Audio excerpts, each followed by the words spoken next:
Hello everyone, triple a bright academy के YouTube channel पर आप सभी का स्वागत है। आज हम फिर से कुछ इंपॉर्टेंट करंट अफेयर करेंगे जो कि आपके पास वीकली करंट अफेयर आते हैं।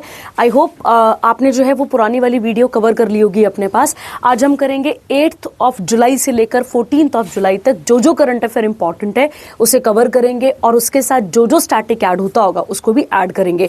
तो आई होप आपने पुरानी वीडियोस कंप्लीट कर ली होंगी अपनी, और उसके साथ जो स्टैटिक ऐड होता होगा वो आप कंप्लीट कर चुके होंगे। ठीक है, तो चलिए स्टार्ट करते हैं। आपके पास यहाँ पर पहला इंपॉर्टेंट आप सबको पता है पहले क्या आता है हमारे पास यहाँ पे एमसीक्यूज, तो आप इनके आंसर हमें यूट्यूब पे दे देंगे। जिन्होंने पुराना पढ़ा होगा वही आंसर बहुत आसानी से यहाँ पर दे पाएंगे। ठीक है, चलिए तो स्टार्ट करते हैं। आपके पास पहला इंपॉर्टेंट सेक्शन जिसका नाम क्या आता है, अपॉइंटमेंट और पर्संस इन न्यूज। इसके बारे में डिटेल में बात भी करेंगे और जो फैक्ट ऐड होता होगा उसके बारे में भी बात करना शुरू करते हैं। ठीक है, चलिए अगर हम बात करते हैं पहले इंपॉर्टेंट करंट अफेयर की, तो पहला इंपॉर्टेंट करंट अफेयर आता है सूरीनेम के बारे में। गौर करना, जब आप इस कंट्री के बारे में बात करेंगे, याद करिए पिछले ही हफ्ते हमने इससे रिलेटेड एक करंट अफेयर पढ़ा था, अगर आपको याद होगा तो। ठीक है, अगर हम बात करते हैं, अब पहले पिछला करंट अफेयर जोड़ लेते हैं फिर न्यूज पे आते हैं। ठीक है, गौर करना, अगर हमें याद होगा तो सूरीनेम जो है वो क्या बनी थी, यहां पर आप ऐसा कह सकते हैं फर्स्ट अमेज़न रीजन वाली कंट्री बनी थी। गौर करना, कौन से रीजन वाली, अमेज़न रीजन वाली कंट्री बनी थी, याद रखिए, जो कि क्या हो गई थी बच्चे यहाँ पे, जिसको सर्टिफिकेट दिया गया था किसके द्वारा, WHO के द्वारा, और किस चीज के लिए दिया गया था तो आप याद रखेंगे मलेरिया फ्री के लिए। अगर आपको याद होगा तो हमने पिछले ही हफ्ते करंट अफेयर में ये चीज यहाँ पर कवर करी थी।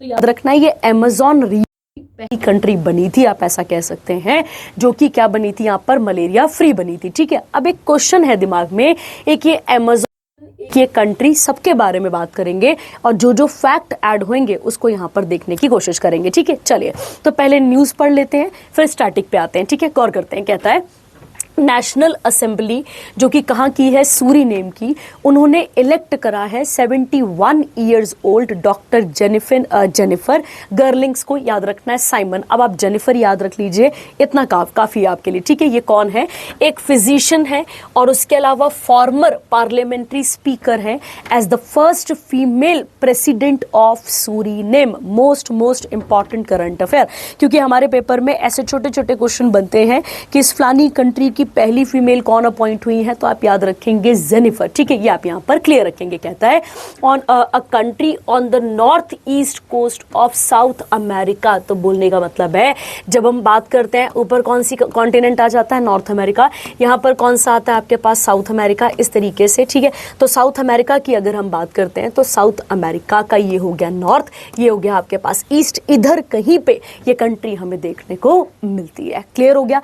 अगर हम बात करें इस कंट्री की, अगर हम किसकी बात करते हैं यहाँ पे, अच्छा कंट्री से पहले मैं इसे कवर करते हैं। ठीक है, अगला कहता है इसके बाद का, Gregory Rusland appointed as vice president. तो एक जो है जेनिफर कौन अपॉइंट हुई है यहाँ पर, तो याद रखना है जेनिफर गोरी है, ऐसे करके याद रखो। ठीक है, तो जेनिफर जो है वो क्या बनी यहाँ पे, फर्स्ट फीमेल प्रेसिडेंट बनी है, और वाइस प्रेसिडेंट कौन अपॉइंट हुए हैं, तो आप याद रखेंगे ग्रेगोरी रसलैंड। ठीक है, अगला कहता है doctor Jennifer girling Simon, national democratic party secured 18 seat. अब मैंने आपको कई बार समझाया हुआ है कि हमें ये डेटा नहीं याद रखना होता है, हमारे लिए बहुत बिल्कुल काम का नहीं होता है।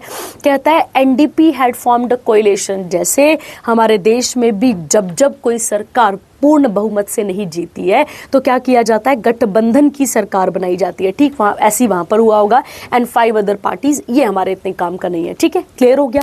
अब आते हैं यहाँ पर कैपिटल क्या चल रही है इसकी, तो कैपिटल है इसकी पारामारिबो। ठीक है, तो पारामारिबो, ये जो आपको याद रहे, पैरामारिबो जो आपको याद रहे वो आप इसे याद कर सकते हैं। ठीक है, आइए चलिए स्टैटिक जोड़ते हैं इसके साथ का, और जो ऐड हो सकता होगा उसके बारे में बात करना शुरू करते हैं। ठीक है, एक चीज पहले समझते हैं बेटा, जब हम इस कंट्री की बात कर रहे हैं जिसका नाम क्या है, सूरीनेम। ठीक है, ध्यान से सुनना, सूरीनेम आ कहाँ पे रही है, तो सूरीनेम आ रही है नॉर्थ अमेरिका ऊपर, साउथ अमेरिका नीचे, साउथ अमेरिका वाली साइड पे आती है। ठीक है, तो आप याद रखेंगे ये एक प्लांटेशन कॉलोनी रही है। जैसे याद करो, प्लांटेशन का मतलब क्या हो गया, एक ही तरह की खेती करने को कह सकते हैं, तो प्लांटेशन कॉलोनी रही है। और किसकी ये कॉलोनी बनकर रही है, तो आप याद रखेंगे ये नीदरलैंड की क्या बनकर रही है, कॉलोनी बनकर रही है। ठीक है, रखना है। और नीदरलैंड की एक कॉलोनी थी, या फिर आप ऐसा कह सकते हैं प्लांटेशन कॉलोनी थी। क्या नाम था उस कंट्री का? सूरीनेम। आप याद रखेंगे, ठीक है।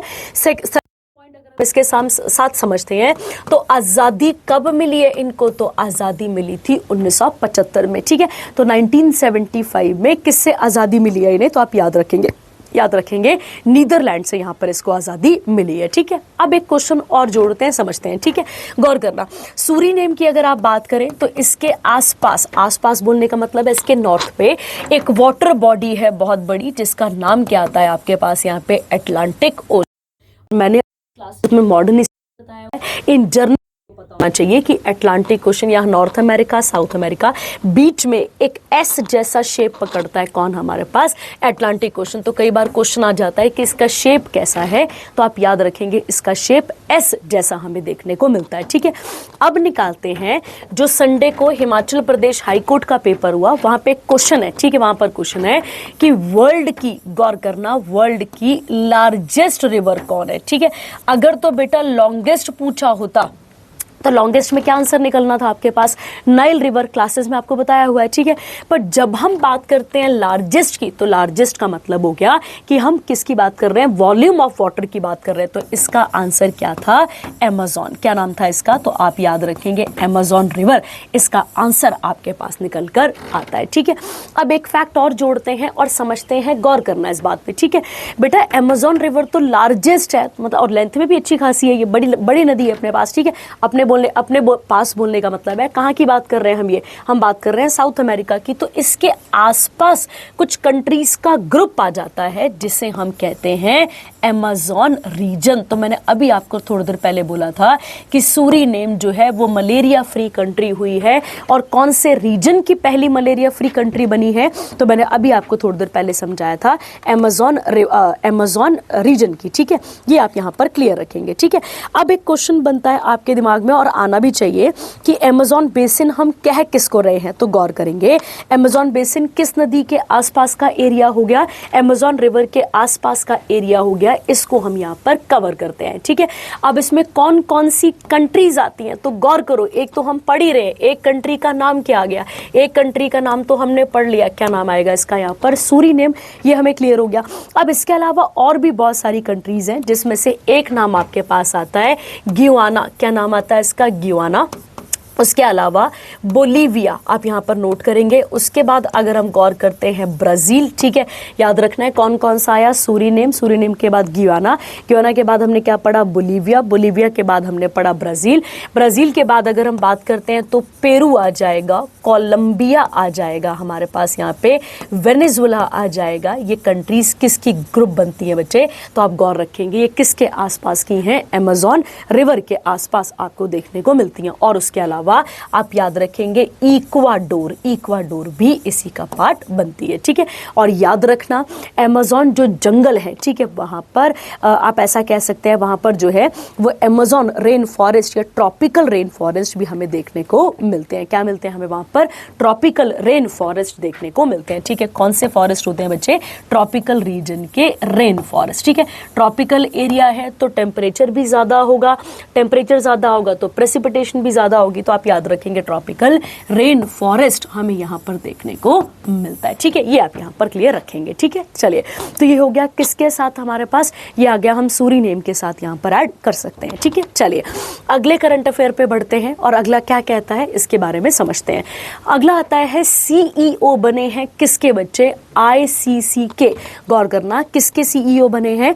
आईसीसी के। अब एक क्वेश्चन दिमाग में आएगा, ठीक है। अब कुछ बच्चे कंफ्यूज करते हैं किसके साथ कि यार जैसा भी तो है कुछ, है ना? वो भी बिल्कुल है, उनके बारे में भी बात करेंगे। अब पहले यहां समझते हैं फिर बात पे आते हैं, ठीक है। देखिए क्या लिखा हुआ है, कहता है संजोग गुप्ता। पहला क्वेश्चन तो ये जो संजोग गुप्ता है ये पहले कहां काम कर रहे थे? तो जो आपने सुना होगा जियो स्टार करके जो स्पोर्ट्स वाला सेक्शन है या जो स्पोर्ट्स वाली फील्ड है, वहां पर ये काम कर रहे थे एज ए बतौर डायरेक्टर के तौर पर वहां पर काम कर रहे थे। और अब इनको सीईओ बना दिया गया है किसका? इंटरनेशनल क्रिकेट काउंसिल का। गौर करेंगे, जो कि पूरे वर्ल्ड लेवल पे या ग्लोबल लेवल पे क्या है, हमारे पास गवर्निंग बॉडी है। किसको लेकर बच्चे? क्रिकेट को लेकर। ठीक है, अगला पॉइंट कहता है किसको सक्सीड करने जा रहे हैं? ज़ियोफ को, या फिर जो भी इनका नाम है एलारडाइस, आप इनका नाम याद रखेंगे। ठीक है, जिन्होंने इस पोस्ट से रिजाइन दे दिया था या फिर स्टेप डाउन हो गए थे। कब? 2025 में। रिजाइन नहीं दिया था, मतलब निकल गए थे। ठीक है, कंप्लीट हो गया था। आगे कहता है ही becomes the 7th CEO in the history of ICC। तो कोई नई बात नहीं है इसमें। अब आता है क्वेश्चन, अब समझने वाला आता है। कहता है कि this marks the second top leadership position at ICC held by an Indian. तो बोलने का मतलब है, अगर हम देखते हैं तो ICC के चेयरमैन के इलेक्शन यहाँ पे कौन गए थे? जयशाह थे अपने पास। ठीक है, और अब क्या कह रहा है? सेकंड इंपॉर्टेंट पोस्ट पे बैठने वाले कौन बनते हैं अपने पास? संजोग गुप्ता बनते हैं। ठीक है, तो ये आपने यहाँ पर क्लियर रखना है। ठीक है, उसके अलावा मतलब अभी एट प्रेजेंट चेयरमैन कौन है अपने पास? तो अभी तो अपने पास चेयरमैन जयशाह। ये क्लियर हो गया। अब अगर हम बात करते हैं ICC के बारे में, अच्छा ICC को पढ़ने से पहले एक चीज और हम बात करते हैं। सुनिए जरा सा, आपको याद होगा 2028 में मैंने आपको कई बार बताया हुआ है फ्यूचर ओलंपिक्स के बारे में। जो 2028 के ओलंपिक्स हैं, जो कि कौन से होंगे बच्चे? समर ओलंपिक्स होंगे। अगर आपको याद होगा तो ये कहां पर होने वाले हैं? ये होंगे लॉस एंजलिस में। और इसमें पूरी की पूरी कोशिश की जा रही है, पूरी की पूरी कोशिश की जा रही है कि किसे ऐड किया जाएगा। तो आप याद रखेंगे क्रिकेट को ऐड करने की बात हो रही है। किसके अंदर? ओलंपिक्स के अंदर। तो उसमें भी एक इंपॉर्टेंट रोल प्ले करेंगे कौन यहाँ पर? संजोग गुप्ता। ये आप यहाँ पर क्लियर रखेंगे। ठीक है, तो क्रिकेट का इंक्लूजन होगा किसमें? लॉस एंजलिस जो समर ओलंपिक्स होंगे उसके अंदर भी। ठीक है, क्लियर हो गया। तो वहां पर भी इंपॉर्टेंट रोल प्ले करेंगे। ठीक है, उसके अलावा अगर हम बात करते हैं ICC की बात करते हैं तो इसका पुराना नाम इंपीरियल क्रिकेट काउंसिल है, याद रखेंगे, जिसकी स्थापना 1909 में की गई थी। ध्यान देना, ICC का पुराना नाम था इंपीरियल क्रिकेट कॉन्फ्रेंस था, काउंसिल नहीं था, कॉन्फ्रेंस था। ये आप यहाँ पर क्लियर रखेंगे, जिसकी स्थापना कब हुई थी? 1909 में। और उसके बाद 1989 में इसको हमने क्या बनाया है? तो इसको हमने ICC बना रखा है, मतलब इंटरनेशनल क्रिकेट काउंसिल बना रखा है। हेडक्वार्टर इसके हमें कहाँ पर दिखते हैं? तो दुबई में, आप सबको याद है। और चेयरपर्सन अभी कौन है? जयशाह। ये आप यहां पर क्लियर रखेंगे। ठीक है, चलिए, तो ये भी हमारे पास एक और करंट अफेयर कंप्लीट हो जाता है। ठीक है, चलिए आगे बढ़ते हैं। अगला इंपॉर्टेंट सेक्शन कौन सा आता है हमारे पास? यहाँ पे नेशनल, इसके बारे में बात करेंगे और समझेंगे। ठीक है, आइए, अगर आपको याद होगा हमने बहुत पहले बोलने का मतलब है इसी साल के किसी शुरुआती करंट अफेयर में मैंने आपको बताया था किसके बारे में? बायो बैंक के बारे में। ठीक है, समझते हैं और बायो बैंक क्या कह रहा है या ये करंट अफेयर क्या कह रहा है इसके बारे में डिटेल में बात करते हैं। ठीक है, कहता है, देखिए, कहता है national bio bank for personalised health care. ठीक है, आप सबको पता है जैसे जैसे हमारे खाने पीने की हैबिट्स में चेंज आ रहा है, जैसे जैसे क्लाइमेट में चेंज आ रहा है, तो इससे क्या होगा बेटा? तो इससे हमारे ऊपर भी तो प्रॉब्लम आ रही है ना, हमारी हेल्थ भी तो कहीं ना कहीं इस चीज से सफर कर रही है। जैसे कैंसर जैसी बीमारियां हो गई और भी कोविड जैसी बीमारियां हो गई, ये बीमारियां भी तो आ रही हैं। अब समझना मैं क्या बोलने जा रही हूँ, समझते हैं यहाँ पे। ठीक है, देखिए, कहता है जो डॉक्टर जितेंद्र सिंह है, जो कि कौन है अपने पास यहाँ पे? मिनिस्ट्री ऑफ साइंस और टेक्नोलॉजी, इन्होंने इनॉग्रेट करा है नेशनल बायो बैंक। ठीक है, समझाऊंगी आपको एक एक बात, पहले समझते हैं इसको। कहता है कहां पर करा है? तो at CSIR institute of genomics, और उसके जीनोमिक्स, और उसके बाद लिखा है इंटीग्रेटिव बायोलॉजी इन नई दिल्ली में। तो ये तो क्वेश्चन सीधे डायरेक्ट बन जाएगा स्टैटिक के लिए कि CSIR जो मतलब क्या जो इंस्टीट्यूट है वहां पर कौन सा बैंक खोला गया है? तो आप याद रखेंगे नेशनल बायो बैंक ओपन किया गया है नई दिल्ली में। ठीक है, अब गौर करना क्या कहता है। कहता है ये जो बैंक है ये क्या प्रोवाइड करेगा? ये एक फैसिलिटी प्रोवाइड करेगा इंडिया का लॉन्गिट्यूडनल, क्या लिखा है आगे यहाँ पे? Health database. बोलने का मतलब है कि जैसे मान लेते हैं जो भी इंसान है, मतलब जो भी इंसान, लॉन्गिट्यूड वाइज मतलब हो गया आपके पास कि पूरे इंडिया की, पूरे पैन इंडिया की यहाँ पर बात हो रही है। Design to support personalised treatment plan while encompassing India's wide ranging diversity. गौर करना, ठीक है। अगर हम बात करें करें, हमारा जो पूरा का पूरा इंडिया है उसकी मतलब आप ऐसे कह लें कि वो ज्योग्राफिकली भी एक दूसरे से बहुत ज़्यादा अलग है। दूसरी बात अगर हम यहाँ पर समझते हैं, ज्योग्राफिकली तो हमारी लोकेशंस अलग अलग हैं, ऊपर बहुत ज़्यादा ठंड है, साउथ में जाइए गर्मी है, ठीक है, मॉडरेट क्लाइमेट भी रहता है मुंबई के पास, ये सब कुछ है, वहाँ पे डाइवर्सिटी भी है। तो डाइवर्सिटी के साथ साथ जो है वो क्लाइमेट का भी तो इफेक्ट हो रहा है और भी तो चीज़ों का इफेक्ट हो रहा है, तो हमारी हेल्थ भी तो यहाँ पर इफेक्ट हो रही है ना। तो वैसे ही बोला जा रहा है बेटा कि हम क्या करेंगे, हम लॉन्गिट्यूडनल वाइज पहले तो देखेंगे कि डिजीजेस का ट्रेंड क्या है, मतलब कौन सी डिजीज किस तरीके से और कैसे फैल रही है, या मतलब उनमें ट्रेंड कैसे, उनमें चेंजेस कैसे आते हैं वो देखेंगे। और वो देखने के बाद ही हम क्या कर पाएंगे, किसी भी चीज़ का ट्रीटमेंट पे आउटकम पर आ पाएंगे, ठीक है, हम ट्रीटमेंट कर पाएंगे, ठीक है। और ट्रीटमेंट कई बार एक्सपेंसिव भी होते हैं, तो उसके लिए क्या करेगी भारत सरकार, उसके लिए भारत सरकार पॉलिसीज भी बनाएगी, ठीक है। तो मतलब इस तरीके का अगर कोई सिस्टम रखा जाए जिसमें पूरी के पूरी हेल्थ कवरेज की जाए, तो हेल्थ कवरेज के साथ साथ इसका बेनिफिट हमें क्या होगा कि इसके जो बीमारियां आ रही हैं, ठीक है, उनकी ट्रीटमेंट भी हो पाएगी और भारत सरकार समय समय पर उनके लिए पॉलिसीज भी बना पाएगी। क्लियर हो गया। तो भारत सरकार क्या कर पाएगी, उनके लिए समय समय पर पॉलिसीज भी बना पाएगी, ठीक है, क्लियर हो गया। अब आते हैं बायो बैंक पे। बायो बैंक क्या होते हैं, तो बायो बैंक आप ऐसा कह सकते हैं एक कलेक्शन हाउस होते हैं, या फिर आप ऐसे कह लो एक रेपोजिटरी होते हैं, ठीक है, जहां पर डेटा रखा जाता है, जिसमें हम क्या क्या करते हैं, जिसमें हम जो बेटा जैसे मान लो जिसमें हम डेटा को कलेक्ट करते हैं, स्टोर करते हैं और मैनेज करते हैं, किसको, बायोलॉजिकल सैंपल। आप बोलो नहीं समझ में आया, समझाती हूँ आपको। जैसे एक इंसान के टिश्यू समझ लो आप यहाँ पे, ठीक है, एक इंसान का ब्लड या कई इंसानों का ब्लड या फिर डीएनए, जब इन सब को लंबे समय तक रखा जाता है ताकि फर्दर भी क्या करा जा सके, उनके ऊपर और स्टडी की जा सके या फिर उसके ऊपर और ट्रीटमेंट लाया जा सके, उसे कहते हैं हम यहाँ पर बायो बैंक, ठीक है। तो बायो बैंक एक ऐसा कह लो रिपोजिटरी होते हैं जो क्या करते हैं, जो कलेक्ट करते हैं, स्टोर करते हैं, मैनेज करते हैं, किसको, ब्लड सैंपल्स हो गए, टिश्यूज के सैंपल्स हो गए, डीएनए के सैंपल हो गए, और भी अदर हेल्थ रिलेटेड जो डेटा होता है उनको रखा जाता है ताकि उनको फ्यूचर में क्या किया जा सके, चेक किया जा सके, ठीक है, क्लियर हो गया। अब अगला कहता है इनको किस स्कीम के अंदर लाया गया, तो गौर करना, बायो बैंक किसके अंदर आते हैं आपके पास यहाँ पे, फिनोम इंडिया प्रोजेक्ट।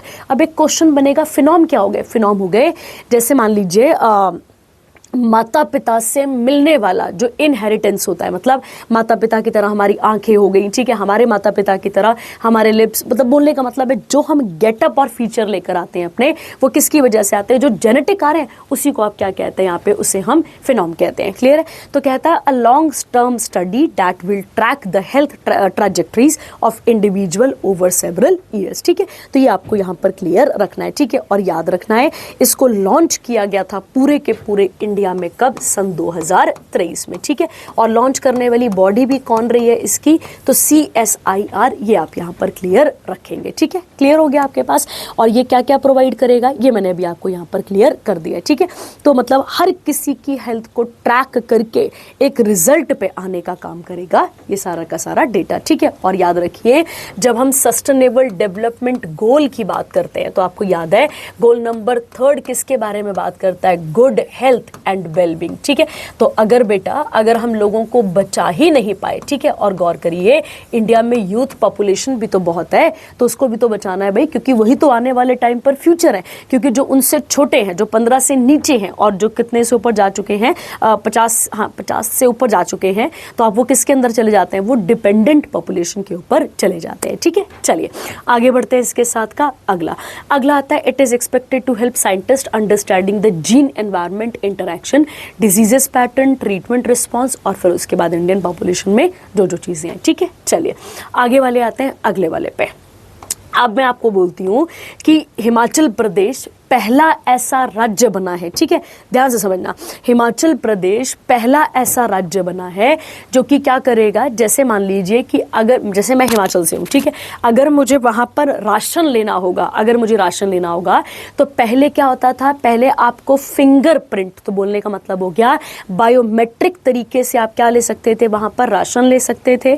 सेकेंड अगर हम बात करते हैं तो आप क्या कर सकते थे, OTP के माध्यम से भी क्या कर सकते थे, आप वहाँ जाकर जो वो वो जो होते हैं डिपो होते हैं, वहाँ पर जाकर आप क्या ले सकते थे, राशन ले सकते थे, ठीक है।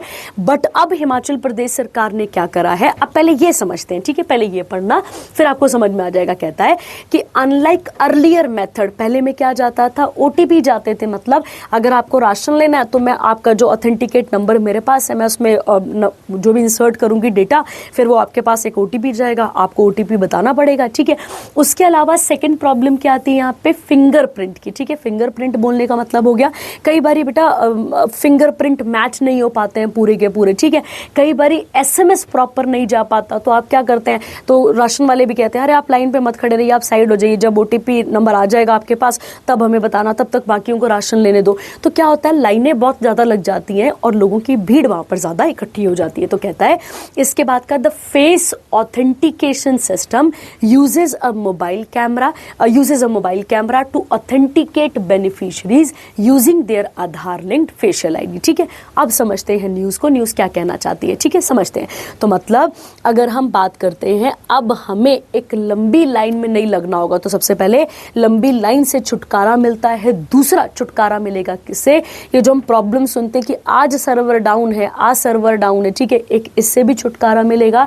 तीसरी बात अगर हम यहाँ पर बात करते हैं, लंबी लाइनें नहीं लगेगी और अब फेस के माध्यम से, फेस ऑथेंटिकेशन के माध्यम से आप जाकर क्या ले सकते हैं, राशन ले सकते हैं, ठीक है। आई बात समझ में, आप क्या कर सकते हैं, फेस ऑथेंटिकेशन से आप क्या कर सकते हैं, वहां पर जाके राशन ले सकते हैं, ठीक है। हाँ, पर इसके अंदर एक और थोड़ा सा चीज़ है, वो आप याद रखेंगे कि पहले किसी भी उपभोक्ता को, मतलब मान लो मैं वो कंज्यूमर हूँ जो कि राशन लेने जा रही थी, ठीक है, तो मुझे उससे पहले केवाईसी करवानी होगी, ठीक है, केवाईसी करवानी होगी, आधार कार्ड सब कुछ आपको लिंक करवाना होगा, ताकि आप अब जाएं और जो क्या बोलते हैं, जो डिस्ट्रीब्यूट कर रहा होता है, जो डिस्ट्रीब्यूटर है, जो राशन दे रहा है आपको, वो आपका चेहरा स्कैन करेगा, ठीक है, और स्कैन करने के बाद आप इजीली क्या ले पाएंगे, अपने राशन को और जल्दी ले पाएंगे। इससे ट्रांसपेरेंसी भी मेंटेन रहेगी, लाइनें नहीं लगानी पड़ेगी और भी बहुत सारी जो छोटी छोटी प्रॉब्लम्स हैं उनसे छुटकारा मिलना शुरू हो जाएगा, ठीक है, क्लियर हो गया। अब कहता है, आते हैं बात करते हैं, समझते हैं। तो कहता है Himachal Pradesh became the first state in India to implement Aadhaar based facial authentication for the distribution of ration under the PDS system, ठीक है। अब एक क्वेश्चन दिमाग में आना चाहिए था, ये पीडीएस क्या होते हैं, तो आपको याद रखना है बेटा, पीडीएस का मतलब क्या हो गया आपके पास यहाँ पे, इसे कहा जाता है, इसे आप ऐसा कह सकते हैं कि राशन देना, फूड ग्रेन्स देना गांव के लोगों को, पर ऐसे नहीं, किसी भी रेट में, एक सब्सिडाइज्ड रेट में, एक सब्सिडी रेट के साथ उनको राशन प्रोवाइड करना, इसे हम क्या कहते हैं, पीडीएस कहते हैं, ठीक है। पीडीएस की जरूरत ज्यादा करके तब पड़ी जब अपने पास 1960s का टाइम था, गौर करो 1960s का टाइम पीरियड था, जब अपने पास इंडिया पाकिस्तान की वॉर, ये सब वॉर भी बहुत सारी चल रही थी, इंडो चाइना वॉर भी चल रही थी, इन सब वॉर का भी एक ये असर दिखता है। और दूसरा सबसे बड़ा ग्रीन रेवोल्यूशन, ठीक है, ग्रीन रेवोल्यूशन इसके लिए रामबाण रहा, क्योंकि ग्रीन रेवोल्यूशन ने हमारे जो इंडिया में जो फूड शॉर्टेज की जो प्रॉब्लम थी उसको क्या करा था, यहाँ पर सॉल्व करा था, ठीक है। तो पीडीएस की अगर हम बात करते हैं तो इसका जन्म कब हुआ है, 1960s के टाइम पर हुआ है, जब खाने की सच में क्या आ रही थी, शॉर्टेज आ रही थी, ठीक है, क्लियर हो गया। अगला कहता है ये जो न्यू फेस ऑथेंटिकेशन मैकेनिज्म है, enable a real time facial authentication of the eligible PDS beneficiaries through a mobile application, उनके उसमें रहेगी और इस तरीके से उनको राशन मिल जाएगा, ठीक है। तो इसमें और कोई भारी बात नहीं है इसमें करने के लिए, ठीक है। अब एक चीज़ और है ना, अब आधार कार्ड का भी नाम आया था यहाँ पर, तो आधार कार्ड जो है वो हम सबको पता है कितने डिजिट का यूनिक कह सकते हैं आप यहाँ पर डेटा होता है अपने पास, तो आप याद रखेंगे एक 12 डिजिट का यूनिक ऑथेंटिफिकेशन नंबर हमारे पास होता है, जिसे किसने इंट्रोड्यूस करा था, तो आप याद रखेंगे UIDAI, हाँ UIDAI, यहाँ UIDAI, ठीक है, unique identification authority of India, यहाँ पर आप याद रखेंगे। और ध्यान रखना ये एक स्टैट्यूटरी बॉडी है, ध्यान रखना है कैसी बॉडी है, एक ये स्टैट्यूटरी बॉडी है जिसकी स्थापना कब की गई थी, 2016 में की गई थी, ठीक है। चलिए, हो गया कंप्लीट। अब आते हैं हिमाचल प्रदेश से बनने वाले कुछ फैक्ट, उसके बारे में यही बात कर लेते हैं और चीज़ें समझ लेते हैं। ठीक है, आइए देखिए, जब हम हिमाचल प्रदेश की बात करते हैं, गौर करना, जब हम किसकी बात करते हैं, हिमाचल प्रदेश की बात करते हैं, तो हिमाचल प्रदेश की नींव रखी गई थी कब? 15 अप्रैल 1948 को। ठीक है, तो पहली बार हिमाचल प्रदेश बनने की जो बात हुई थी वो कब हुई थी? 15 अप्रैल 1948। और ये मैं आपको हिमाचल जीके में भी समझा चुकी हूँ। ठीक है, उसके अलावा अगर हम बात करते हैं हिमाचल प्रदेश राज्य कब बनता है, तो वो बनता है अपने पास 25 जनवरी 1971 को हिमाचल प्रदेश की स्थापना की जाती है एज अ स्टेट। ठीक है, तो स्टेटहुड तो हमें कब मिला है, तो आप याद रखेंगे 25 जनवरी को मिला है हमें स्टेटहुड। ठीक है, उसके अलावा अगर हम बात करते हैं तो दो कैपिटल्स हमें देखने को मिलती है। एक का नाम क्या आता है? शिमला, और एक कैपिटल का नाम क्या आता है आपके पास यहाँ पे? धर्मशाला। ठीक है, जब हम शिमला की बात करते हैं तो ये शिमला ब्रिटिशर्स की भी क्या रही है बच्चे? समर कैपिटल रही है, याद रखना है। और कब रही है उनकी समर कैपिटल? तो 1864 का टाइम पीरियड था जब उनको अपने क्लाइमेट की तरह जगह मिली थी। कहाँ पर? शिमला में। ठीक है, और धर्मशाला लगभग 2017 के आसपास क्या बनी है? कैपिटल बनी है। मतलब कौन सी कैपिटल है ये? तो ये आती है आपके पास यहाँ पे विंटर कैपिटल। ठीक है, अब एसएससी का पेपर नजदीक आ रहा है, तो एसएससी के पेपर से क्वेश्चन निकालेंगे और देखेंगे क्या क्या चीजें आ सकती है। अब इससे बनने वाला एक क्वेश्चन क्या हो सकता है बच्चे, कि अगर हम किसकी बात करते हैं? हिमाचल प्रदेश की, तो हिमाचल प्रदेश एक इंटरनेशनल बॉर्डर भी शेयर करता है। वो बॉर्डर कौन सा आता है? तो आप याद रखेंगे कौन सा बॉर्डर है वो? हमारे पास तिब्बत आता है। ठीक है, क्लियर हो गया। जब भी हम तिब्बत बोल रहे हैं, अब तिब्बत से क्वेश्चन निकालो। ठीक है, तिब्बत में ही कौन सा वाला पर्वत है? माउंट कैलाश रेंज वहीं पर हमें देखने को मिलती है। ठीक है, पूरा का पूरा कैलाश पर्वत रेंज हमें वहां पर देखने को मिलती है। और इसी कैलाश रेंज में आपके पास आती है एक लेक का नाम क्या आता है? राकस लेक। और इसी राकस लेक से रिवर निकलती है जिसका नाम क्या है? सतलुज। तो ये आप यहाँ पर क्वेश्चन निकाल सकते हैं। ठीक है, और सतलुज इंडिया में एंटर करती है कहाँ पर? हिमाचल प्रदेश में। और कौन से पास से एंटर करती है? तो आप याद रखेंगे शिपकीला से। किससे एंटर करती है? शिपकीला से। मतलब शिपकीला एक दर्रा हो गया, दर्रा मतलब पास हो गया। A natural gap between two mountains, ये मैंने आपको पहले ही बताया हुआ है। वहां से एंट्री देती है कौन हमारे पास? ये रिवर, और रिवर का नाम क्या आता है? सतलुज। ठीक है, याद रखेंगे आप। क्लियर हो गया। उसके अलावा अगर हम बात करते हैं और यहाँ पर हिमाचल प्रदेश के बारे में, तो यहाँ के जो फोक डांसेस है उनके बारे में सीख लेते हैं, क्योंकि एसएससी में क्वेश्चन बनते हैं हमारे पास। तो गौर करेंगे कौन कौन से फोक डांसेस आ जाते हैं। जैसे कि पहला आप देख लेंगे यहाँ पे नाटी, वो तो आप बिल्कुल आपको याद है। ठीक है, सेकेंड, उसके अलावा एक डांस होता है जिसे कहते हैं कयांग डांस। ठीक है, उसके अलावा एक होता है आपके पास यहाँ पे ठोडा डांस। कौन सा आता है आपके पास यहाँ पे? ठोडा डांस। ठोडा डांस के अलावा अगर हम बात करते हैं यहाँ पे ठोडा के अलावा एक आपके पास आ जाएगा शांद और साबू। ठीक है, शांद और शाबू। ठीक है, ये तो ये आप यहाँ पर ऐड कर सकते हैं। ठीक है, अब आपका एक होमवर्क है यहाँ पर। मैंने आपको पिछली बार हिमाचल प्रदेश से रिलेटेड, और हाँ एक क्वेश्चन और जोड़ लेंगे, हिमाचल प्रदेश ने अपने यहाँ की जो लड़कियों की शादी की एज है उसको कितना कर दिया था? 21 साल कर दिया है। ये आप इसके साथ ऐड कर सकते हैं। ठीक है, और हम क्या ऐड कर सकते हैं? आप मुझे बताएंगे यहाँ पर कि हिमाचल प्रदेश में 5 नेशनल पार्क हैं, उनके नाम आप मुझे बताएंगे। मैं आपको पहले भी करवा चुकी हूँ। ठीक है, चलिए आगे बढ़ते हैं इसके साथ का अगला वाला। ठीक है, अगला करंट अफेयर। अगला कहता है, अब इंपॉर्टेंट है अगला वाला, और इसके बारे में भी बात करते हैं, पर इसके बारे में बात करने के लिए यहीं पे समझते हैं पहले। ठीक है, समझिए। आपको याद होगा जब कोई करंट अफेयर आता है कोस्टल एरिया से रिलेटेड, तो मैंने आपको कई बार बोला हुआ है कि इंडिया की जो कोस्टल लाइन है, जो ये वाली लाइन हमारे पास आती है, इस लाइन की अगर हम बात करते हैं तो इसकी लेंथ है 7516.6 किलोमीटर। ठीक है, ये तो आपको क्लियर हो गया। मैंने आपको कई बार बोला है कि जो इंडिया की जो कोस्टल लाइन है वो कितनी आती है बच्चे यहाँ पे? तो वो आती है 7516.6 किलोमीटर। यही बताया मैंने आपको। ठीक है, अगर मैं आपको बोलूं कि इंडिया की कोस्टल लाइन बढ़ गई है, ठीक है, आप ही में से कुछ बच्चों ने मुझे क्लासेस में भी बोला था, तो अगर मैं आपको बोलूं यहाँ पर कि इंडिया की कोस्टल लाइन क्या कर चुकी है, यहाँ पर बढ़ चुकी है, तो आप बोलेंगे फिर वो कैसे बढ़ गई यहाँ पर? तो समझते हैं पहले। ठीक ठीक है। देखो बेटा, एक्चुअली में ये जो डेटा है आपके पास कौन सा वाला, ये जो 7516.6 वाला डेटा है, ये आज का डेटा नहीं है। ये कौन सा डेटा है अपने पास, 1970 का डेटा है। और ये कहीं ना कहीं ये ओल्ड सिस्टम था। ओल्ड सिस्टम मतलब एक पुराना मेथड था जिसके अंदर क्या था कि कोस्टल एरियाज की जो स्ट्रेट लाइन थी उसे यहाँ पर कवर किया जाता था और उस डेटा के अकॉर्डिंग ये हमारे पास कोस्टल लाइन बनकर आ जाती है, ठीक है। बट अब क्या हुआ है इसे समझते हैं। अब क्या हुआ बेटा कि न्यू तरीके से, या फिर आप ऐसा कह सकते हैं नए मेथड से क्या किया गया, इस बार कोस्टल लाइन को कवर किया गया। जिस है, बे है, जो जो एरिया आता है उसे वहां पर कवर किया गया। और अब हमारी कोस्टल लाइन कितनी आती है, तो 0098 किलोमीटर हमें कोस्टल लाइन देखने को मिलती है। कोई ज़्यादा चेंज बोलने का मतलब है, चेंज किस में आया है, चेंज है एक पुराना वाला ओल्ड मेथड और अब कौन सा आ गया आपके पास यहाँ पे न्यू मेथड। ये क्लियर हुआ आपके पास, ठीक है। और मैं ये आपको क्यों बता रही हूँ, क्योंकि अब चेंज आना है, यहाँ पे चेंज आएगा वो आप समझेंगे, ठीक है। मतलब जो पुराना और जो नया मेथड है इसमें 47.6% की बढ़ोतरी हुई है, ठीक है। ये क्लियर हुआ अब आपको।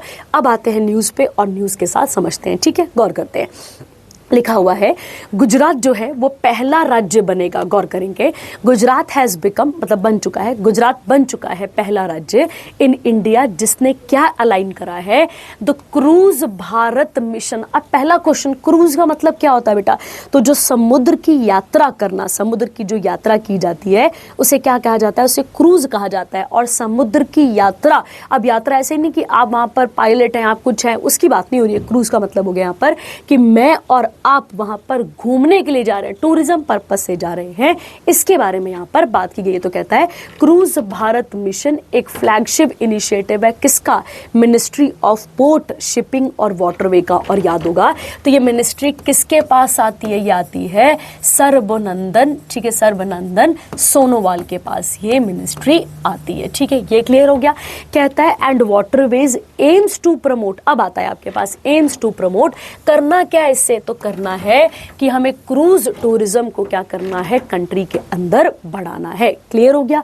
अब कहता है ऑब्जेक्टिव क्या है, जो कोस्टल लाइन है, किसकी कोस्टल लाइन, गुजरात की कोस्टल लाइन। तो गौर करना, ये जो डेटा आप पढ़ने जा रहे हैं, क्या नाम है इसका, क्या डेटा लिखा हुआ है 2340, ये जो डेटा, सॉरी, ये जो डेटा है बेटा, ये डेटा अब इस नए वाले मेथड के अकॉर्डिंग आया हुआ है। ये बात आपने यहाँ पे याद रखनी, इसीलिए पहले मैंने आपको नया वाला मेथड समझाया, ठीक है। अब कहता है long coastal line and navigable reverse है वहाँ पे। गौर करो, एक अगर आप गौर करेंगे तो एक तो यहाँ पे सी भी आ गए ना, या फिर एक बड़ी सी वाटर बॉडी आ गई, ठीक है। तो आप याद रखेंगे एक कौन सा आ गया आपके पास यहाँ पे, तो एक आ गया आपके पास यहाँ पे कौन सा वाला क्रूज आ जाएगा आपके पास, यहाँ पे एक आ जाएगा ओशन क्रूज कह सकते हैं, सी क्रूज कह सकते हैं, और एक आ जाएगा बच्चे रिवर्स वाला क्रूज, ठीक है। तो इसको आप रिवराइन क्रूज भी कह सकते हैं, या फिर आप इसे इनलैंड भी कह सकते हैं। इनलैंड हो गया ना, इनलैंड क्रूज भी इसे कहा जा सकता है, ठीक है। कौन कौन सी दो नदियों की बात वहां पर हुई है, एक है साबरमती और एक कौन सी आती है, नर्मदा। ये आप यहाँ पर क्लियर रखेंगे। कहता है to boost cruise tourism and unlock economic opportunities, ठीक है। इससे क्या होगा, ऐसा टूरिज्म बढ़ाने से लोग अपना पैसा भी इन्वेस्ट करेंगे, कहीं ना कहीं लोग घूमने भी आएंगे, तो धीरे धीरे करके क्या होगा, गुजरात की जीडीपी पे भी इसका असर हमें देखने को मिलेगा, ठीक है। क्लियर हो गया।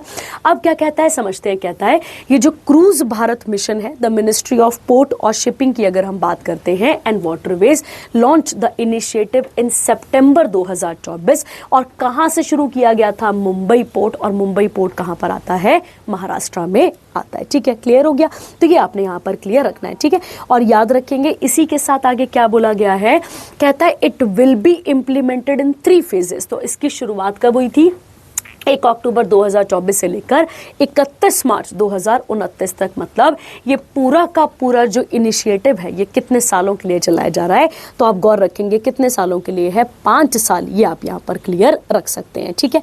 क्लियर हो गया आपके पास। इसके साथ कहता है आपके पास यहाँ पे the mission focuses on 3 different segment. कौन कौन सा, पहला लिखा है ओशन और हार्बर, दूसरा कौन सा लिखा है, रिवर और इनलैंड। मैंने भी आपको यहाँ पर बता दिया, ठीक है। तो ये आप यहाँ पर क्लियर रखेंगे, ठीक है। चलिए अब आगे आते हैं। अब इसके साथ और क्या जोड़ सकते हैं आप यहाँ पर, किसके बारे में, अब यहाँ पे एक आपके पास आ जाता है कौन सा वाला फैक्ट, यहाँ पर एक आ जाएगा आपके पास गुजरात के बारे में।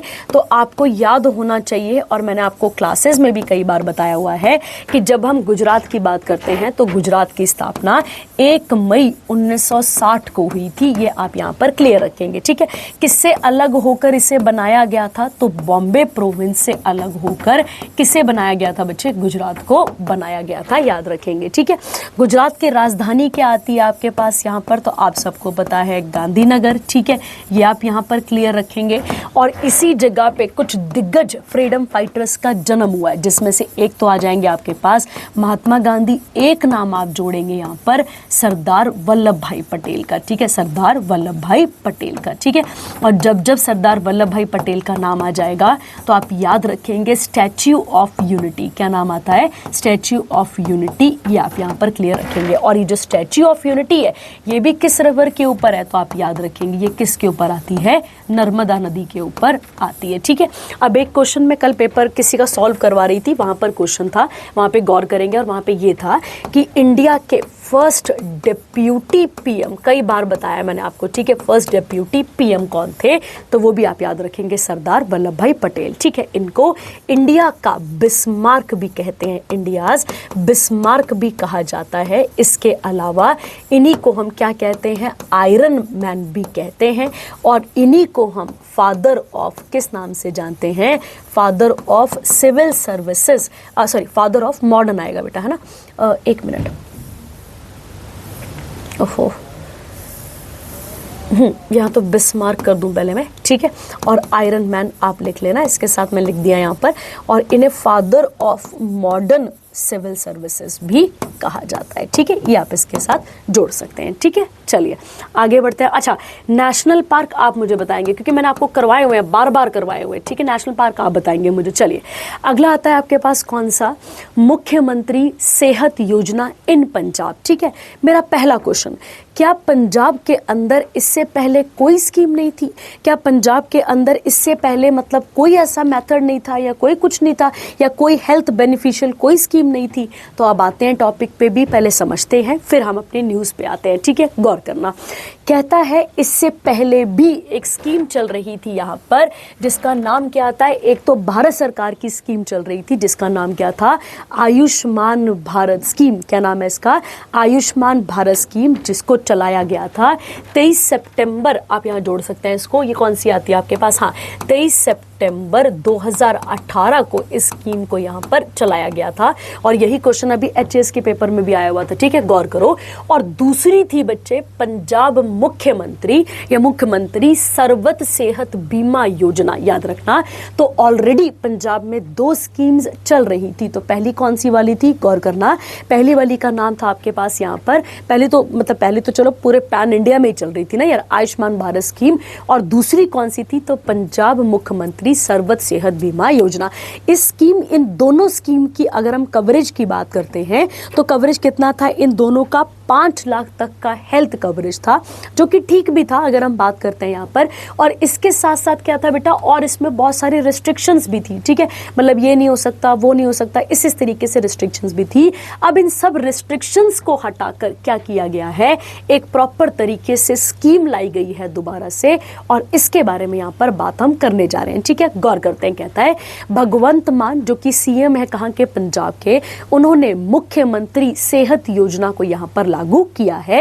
ये इसके कहता है, इसके अंदर क्या कहा गया है, which offers free cashless medical treatment, कितने लाख तक का, पहली वाली स्कीम में कितने लाख तक की बात कर रही है, 5, यहाँ पर कितने लाख की बात हो रही है, 10 लाख पर फैमिली, और कैसे यहाँ पर एनुअली, ठीक है, ये आप यहाँ पर क्लियर करेंगे। कहता है ये उन्होंने अपने बजट 2025-26 के बजट में बताया था, the government of Punjab allocated, इसके लिए कितने रुपए, 778 करोड़ इस काम के लिए रखे गए हैं, ठीक है। कहता है इस स्कीम के लिए पहले क्या बनाने होंगे, इस स्कीम के लिए सबसे पहले बनेंगे सेहत कार्ड। तो सबसे पहले क्या बनेंगे यहाँ पर, सेहत कार्ड। और ये जो सेहत कार्ड होंगे ये कहाँ कहाँ चलेंगे, गौर करना, सरकारी अस्पतालों में, प्लस कहाँ चलेंगे बेटा, ये प्राइवेट अस्पतालों में भी चलेंगे। क्लियर हो गया। अब सेहत कार्ड बन जाएंगे, फिर इससे लागू किया जाएगा कब? अक्टूबर 2025 को, ताकि क्या किया जा सके, और ये जो हेल्थ केयर है पूरा का पूरा, ये जो कवरेज है, ये जो स्कीम है, ये 65 लाख फैमिलीज को कवर करेगी स्टेट के अंदर। ठीक है, ये क्लियर हो गया आपके पास, तो ये आपको यहाँ पर क्लियर रखना है। ठीक है, और अगर हम पुरानी स्कीम्स की बात करें तो जो ये आयुष्मान भारत वाली थी, ठीक है, ये पंजाब में 16 लाख लोगों को कवर करती थी। और अगर हम दूसरी वाली की बात करें जो ये सरबत वाली है, ये जो है वो कितना कवर करती थी? 29 को। तो अब इनको हटाकर क्या किया जा रहा है यहाँ पर? हटाकर नहीं, अब इनमें कितना कितना पैसा मिलता था? 5-5 लाख रुपए। तो अब उनके साथ एक टॉपअप लग जाएगा, एड ऑन हो जाएगा। मतलब मान लेते हैं कि मैं पंजाब से हूँ, मुझे आयुष्मान भारत स्कीम के अंदर कितना बेनिफिट मिल रहा था? 5 लाख का, तो अब मुझे 5 लाख इसके अंदर और ऐड हो जाएंगे। अगर किसी के पास अगर ऑलरेडी ये वाली है सरबत सेहत वाली, तो उसके अंदर भी क्या हो जाएंगे? 5 लाख यहाँ पर ऐड हो जाएंगे। ठीक है, क्लियर हो गया। चलिए अगले वाले पे बढ़ते हैं। अगला वाला क्या कहता है समझते हैं। अगला आता है पंजाब ने टॉप करा है कहां पर? परख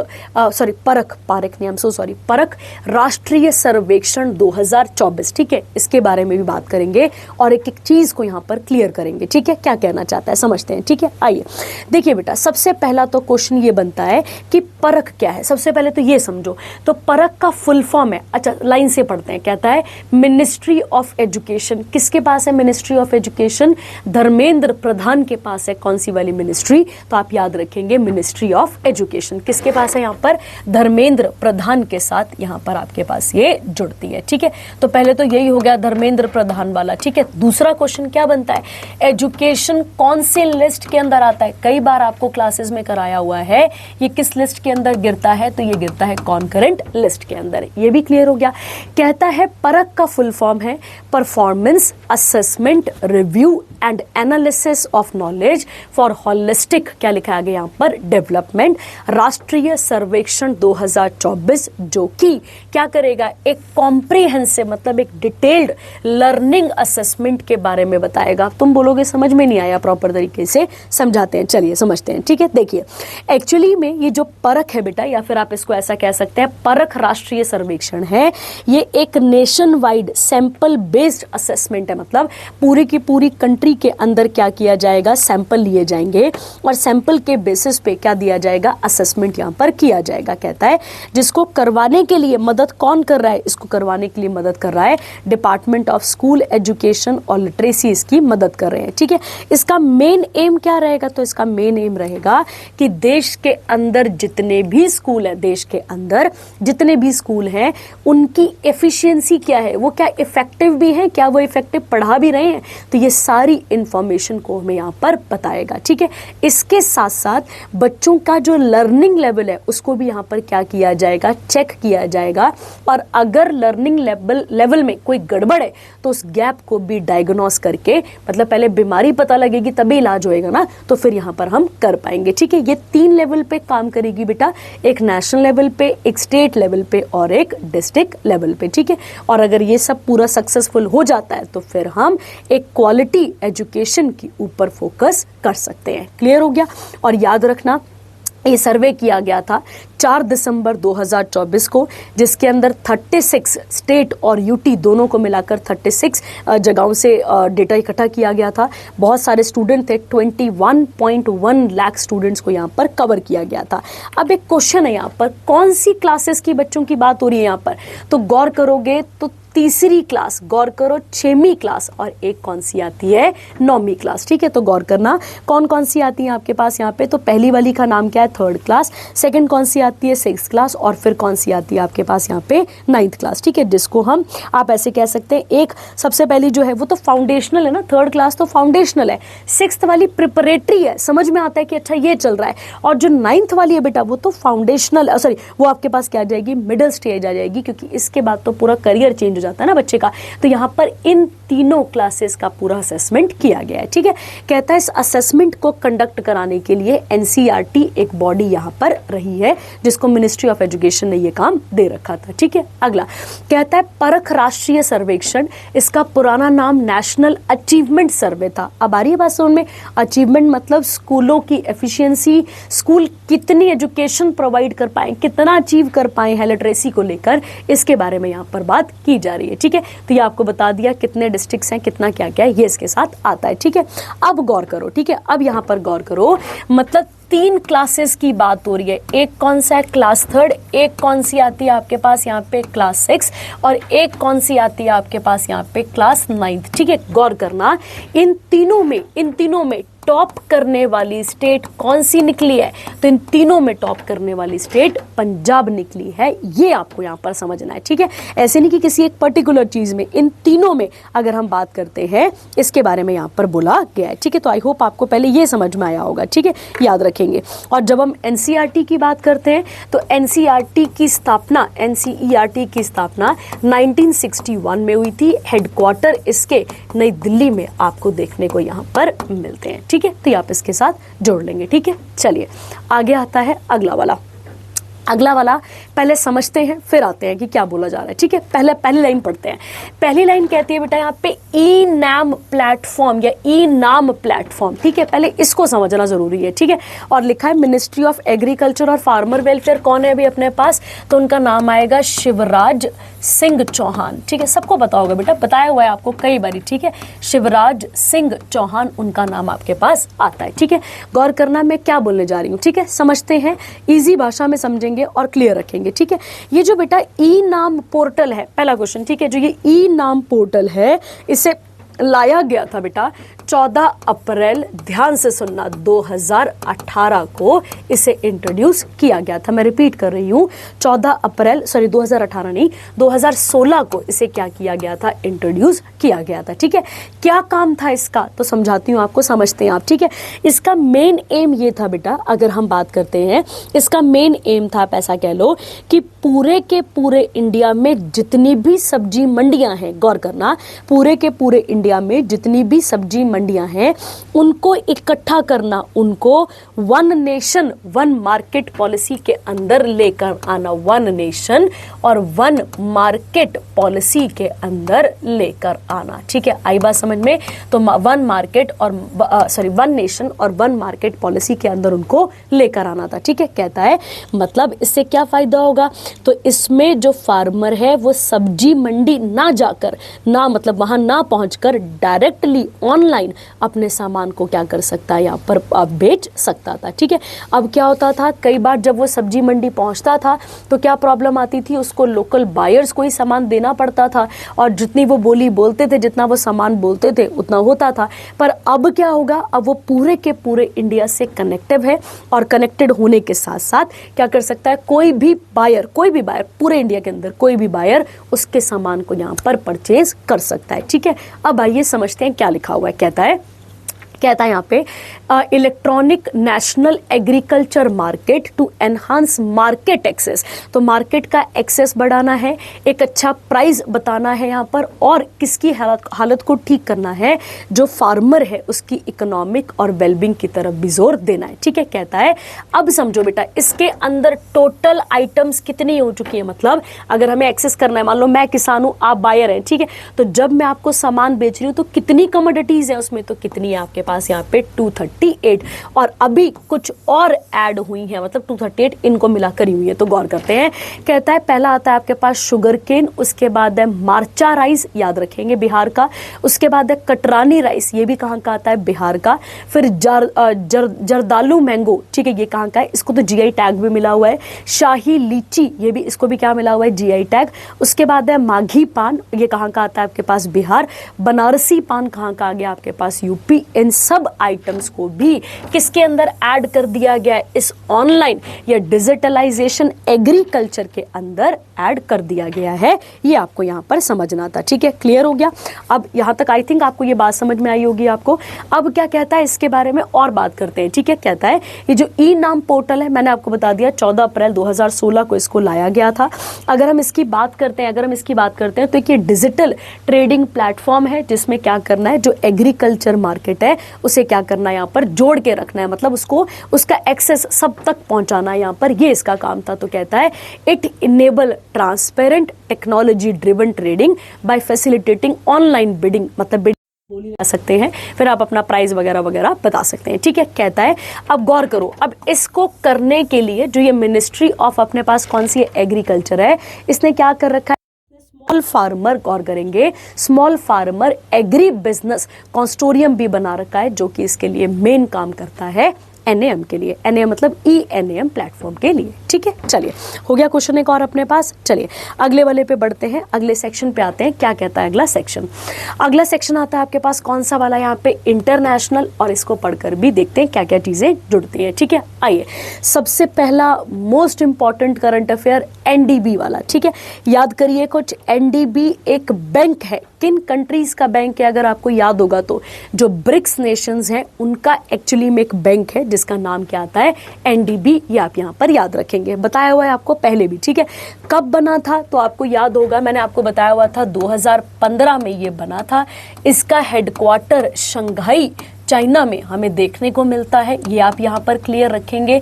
और इसके साथ साथ इसके पहले चेयरपर्सन KV कामत थे या KV कामात थे, जो कि कहाँ से बिलोंग करते थे, इंडिया से, ये आपने यहाँ पर क्लियर रखना है। ठीक है, आइए बात करते हैं, समझते हैं। कहता है कोलंबिया और उज्बेकिस्तान ने ज्वाइन कर लिया है किसको, न्यू डेवलपमेंट बैंक को। और क्या है ये न्यू डेवलपमेंट बैंक, तो एक मल्टीलेटरल डेवलपमेंट बैंक है, जिसको हम ब्रिक्स बैंक भी कह देते हैं। ब्रिक्स मतलब Brazil, Russia, India, China, South Africa. ठीक है, कह देते हैं। और कहता है as borrowing member of the NDB, जो बोरोइंग मेंबर्स हैं उन्हें क्या कर दिया गया है, उनकी मेंबरशिप को और आगे बढ़ा दिया गया है। अब टोटल कितने नेशन हो गए इसके अंदर, 11, ये आप यहाँ पर क्लियर रखेंगे। ठीक है, अगला कहता है ये जो अनाउंसमेंट है ये किसने करी है, NDB की प्रेसिडेंट, क्या नाम है उनका, डिल्मा रसफ, याद रखना है आपने। और कौन सी एनुअल मीटिंग चल रही थी, 10वीं मीटिंग चल रही थी, और याद रखना है आपने, साथ ही साथ ब्रिक्स की 17th मीटिंग भी चल रही है। कहाँ पर, रियो दी जनेरियो, कहाँ पर आता है आपके पास, ब्राजील में। तो अब NDB के कितने मेंबर हो गए, ब्रिक्स वाले तो होंगे ही, साथ में कौन सा आ गया, बांग्लादेश, UAE, इजिप्ट, अल्जीरिया, उसके बाद कोलंबिया और उज्बेकिस्तान भी इसके साथ यहाँ पर आता है। ठीक है, और एक और कंट्री है, क्या नाम है इसका, उरुग्वे। उरुग्वे की बात करते हैं तो ये इसका भी प्रोस्पेक्टिव मेंबर है, मतलब अभी परमानेंट मेंबर नहीं बना है, NDB का प्रोस्पेक्टिव मेंबर आपको देखने को मिलता है। ठीक है, ये आप यहाँ पर क्लियर रखेंगे। ठीक है, चलिए अगले वाले पे आते हैं, अगला वाला मोस्ट इंपॉर्टेंट। अब ये पूरे साल की न्यूज है, ध्यान रखना। ठीक है, प्रधानमंत्री नरेंद्र मोदी 5 जगह गए हैं और 5 जगह अलग अलग MOU साइन हुए हैं, और उन नेशंस के अलग अलग टाइटल भी लेकर आए हैं। तो पेपर के लिए आप टाइटल भी याद करो और ये वाला डेटा भी याद करना पड़ेगा। ठीक है, चलिए तो पहला वाला पढ़ते हैं, पहले कहाँ गए वो, तो सबसे पहले वो कहाँ गए, घाना गए। तो अब पहला क्वेश्चन, घाना कहाँ पर आता है, तो गौर करेंगे आपके पास घाना कहाँ पर आता है, घाना आता है वेस्टर्न अफ्रीका में। तो पहला क्वेश्चन बन गया आपके पास, घाना कहाँ पर है बच्चे, तो आप याद रखेंगे वेस्टर्न अफ्रीका में हमें देखने को मिलता है कौन, घाना, ये आप यहाँ पर क्लियर रखेंगे। ठीक है, भाना बोल रही हूँ, घाना की कैपिटल क्या आती है आपके पास यहाँ पे, एक्रा। अब ये याद रख लेना, ACCRA, तो ये इसकी कैपिटल आपको देखने को मिल जाती है। ठीक है, क्लियर हो गया। अगर हम घाना की बात करते हैं तो मैंने आपको पहले भी बताया हुआ है कि घाना जो है वो गल्फ ऑफ ग्वाना, अटलांटिक ओशन के बीच में आता है, ये आपको यहाँ पर पता है। ठीक है, अब मैं बस आपको कैपिटल और कहाँ कहाँ पे लोकेशन है वो बताऊंगी साथ साथ। ठीक है, कहता है इंडिया और घाना ने 4 MOU साइन करे हैं, किस चीज के लिए, यहाँ पे बायलैटरल कॉपरेशन बढ़ाना है, किन किन चीजों में, पहला कल्चर, दूसरा हेल्थ स्टैंडर्डाइजेशन, और तीसरा इंस्टीट्यूशनल डायलॉग। तो ये तो हो गया सबसे पहले किसके साथ, घाना के साथ। और वहां का एक कह सकते हैं टाइटल है तो officer of the order of the star of घाना। ये किसे दिया गया है, तो ये दिया गया है किसको, नरेंद्र मोदी को। ठीक है, पहला हो गया अपने पास। सेकंड कौन सा आता है आपके पास, यहाँ पे ट्रिनिडेड और टोबैगो आता है। गौर करेंगे इन दोनों की अगर हम बात करते हैं तो इन दोनों की कैपिटल का नाम क्या है आपके पास, तो इन दोनों की कैपिटल का नाम है पोर्ट ऑफ स्पेन। क्या आता है इनकी कैपिटल आपके पास? Port of Spain. और ये कहाँ पर देखने को मिलती है? तो ये साउथ अमेरिका का जो कैरेबियन सी है उसके आसपास हमें देखने को ये दोनों की दोनों कंट्रीज मिलती हैं। ठीक है, कहता है यहाँ पर पीएम मोदी गए, यहाँ पर भी बहुत सारे सेक्टर्स पे बात हुई, जैसे कि पहला इंफ्रास्ट्रक्चर, दूसरा फार्मास्यूटिकल, याद रखेंगे मतलब दवाइयाँ शवाइयाँ, और उसके साथ इन्हें the order of the star of Republic of Trinidad और टोबैगो भी दिया गया, जो कि हाईएस्ट ऑनर है किसका? कैरेबियन का। अभी मैंने आपको क्या बोला, यहाँ पर ये कहाँ पर आती है? कैरेबियन नेशन हो गया ना ये, कैरेबियन सी के पास है, तो ये आपने यहाँ पर क्लियर रखना है। उसके बाद कहाँ गए हैं वो, तो आप याद रखेंगे। उसके बाद वो अर्जेंटीना गए। अर्जेंटीना कहाँ पर आता है? अगेन ये कहाँ पर आता है? साउथ अमेरिका में आता है, पहला याद रखेंगे। और इसकी कैपिटल का नाम है ब्यूनोस एरीज। अगर आपको याद होगा, हम पढ़ चुके हैं पहले भी इन कंट्रीज के बारे में। ब्यूनोस एरीज इनकी कैपिटल आपको देखने को मिलती है। ठीक है, कहता है यहाँ पर इसके बारे में, कहता है mark the first Indian bilateral visit at the prime minister level in 57 years. Leaders of both countries agreed on diversified. अब यहाँ पे किन किन चीजों पे बात होगी, जैसे कि डिफेंस हो गया, उसके अलावा minerals, pharmaceutical, energy, agriculture, science और technology.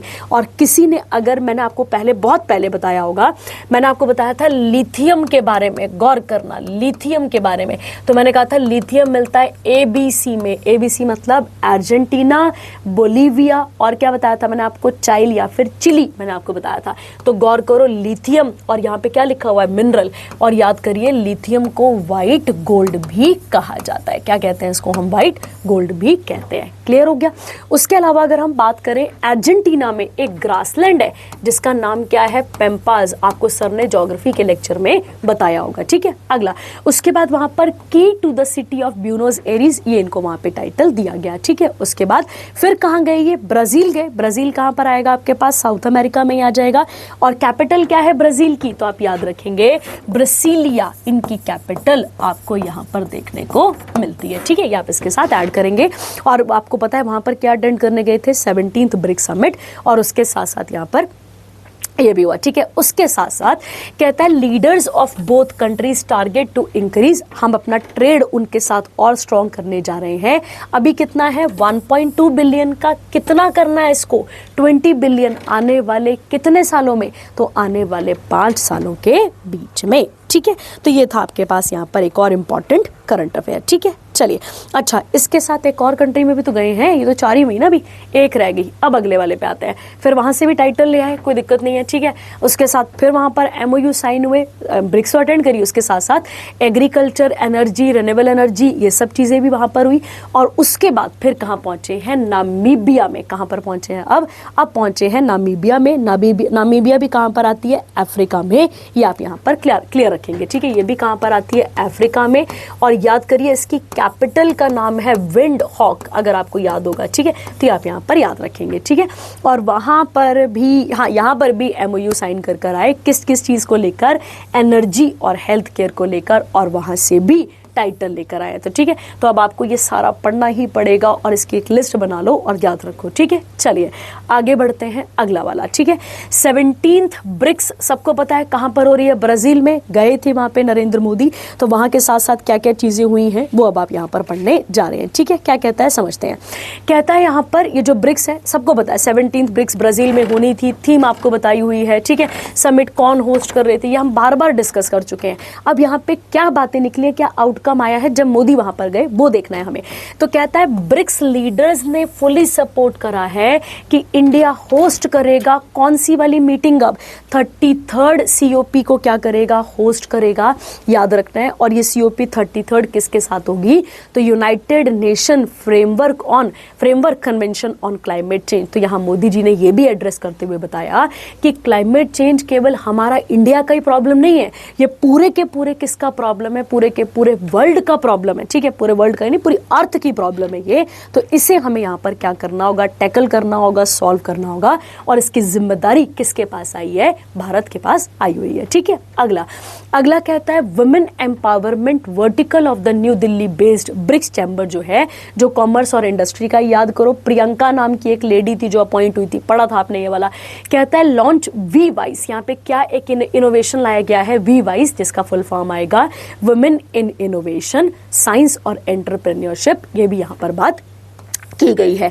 Summit ended with the adoption of Rio the Janeiro declaration, जिसके अंदर क्या है 31 डॉक्यूमेंट विद 126 कमिटमेंट्स को फुलफिल करना है, ठीक है। अब मैं बार बार आपको ब्रिक्स के बारे में नहीं बताऊंगी, हम ब्रिक्स के बारे में पहले भी बात कर चुके हैं, ठीक है, तो और टाइम नहीं लगाएंगे यहाँ पे। अगला आता है बुल्गारिया जो है वो 21st मेंबर बना है, जिसने क्या अडॉप्ट कर लिया है बच्चे, जिसने यूरो को क्या कर लिया है, यहाँ पर अडॉप्ट कर लिया है, ठीक है। अब पहला क्वेश्चन, यूरो जोन वो कंट्रीज है बेटा, या फिर ऐसा कह लो उन कंट्रीज का ग्रुप है जहां पर ऑफिशियल करेंसी क्या चलती है बच्चे, यूरो चलती है, ठीक है।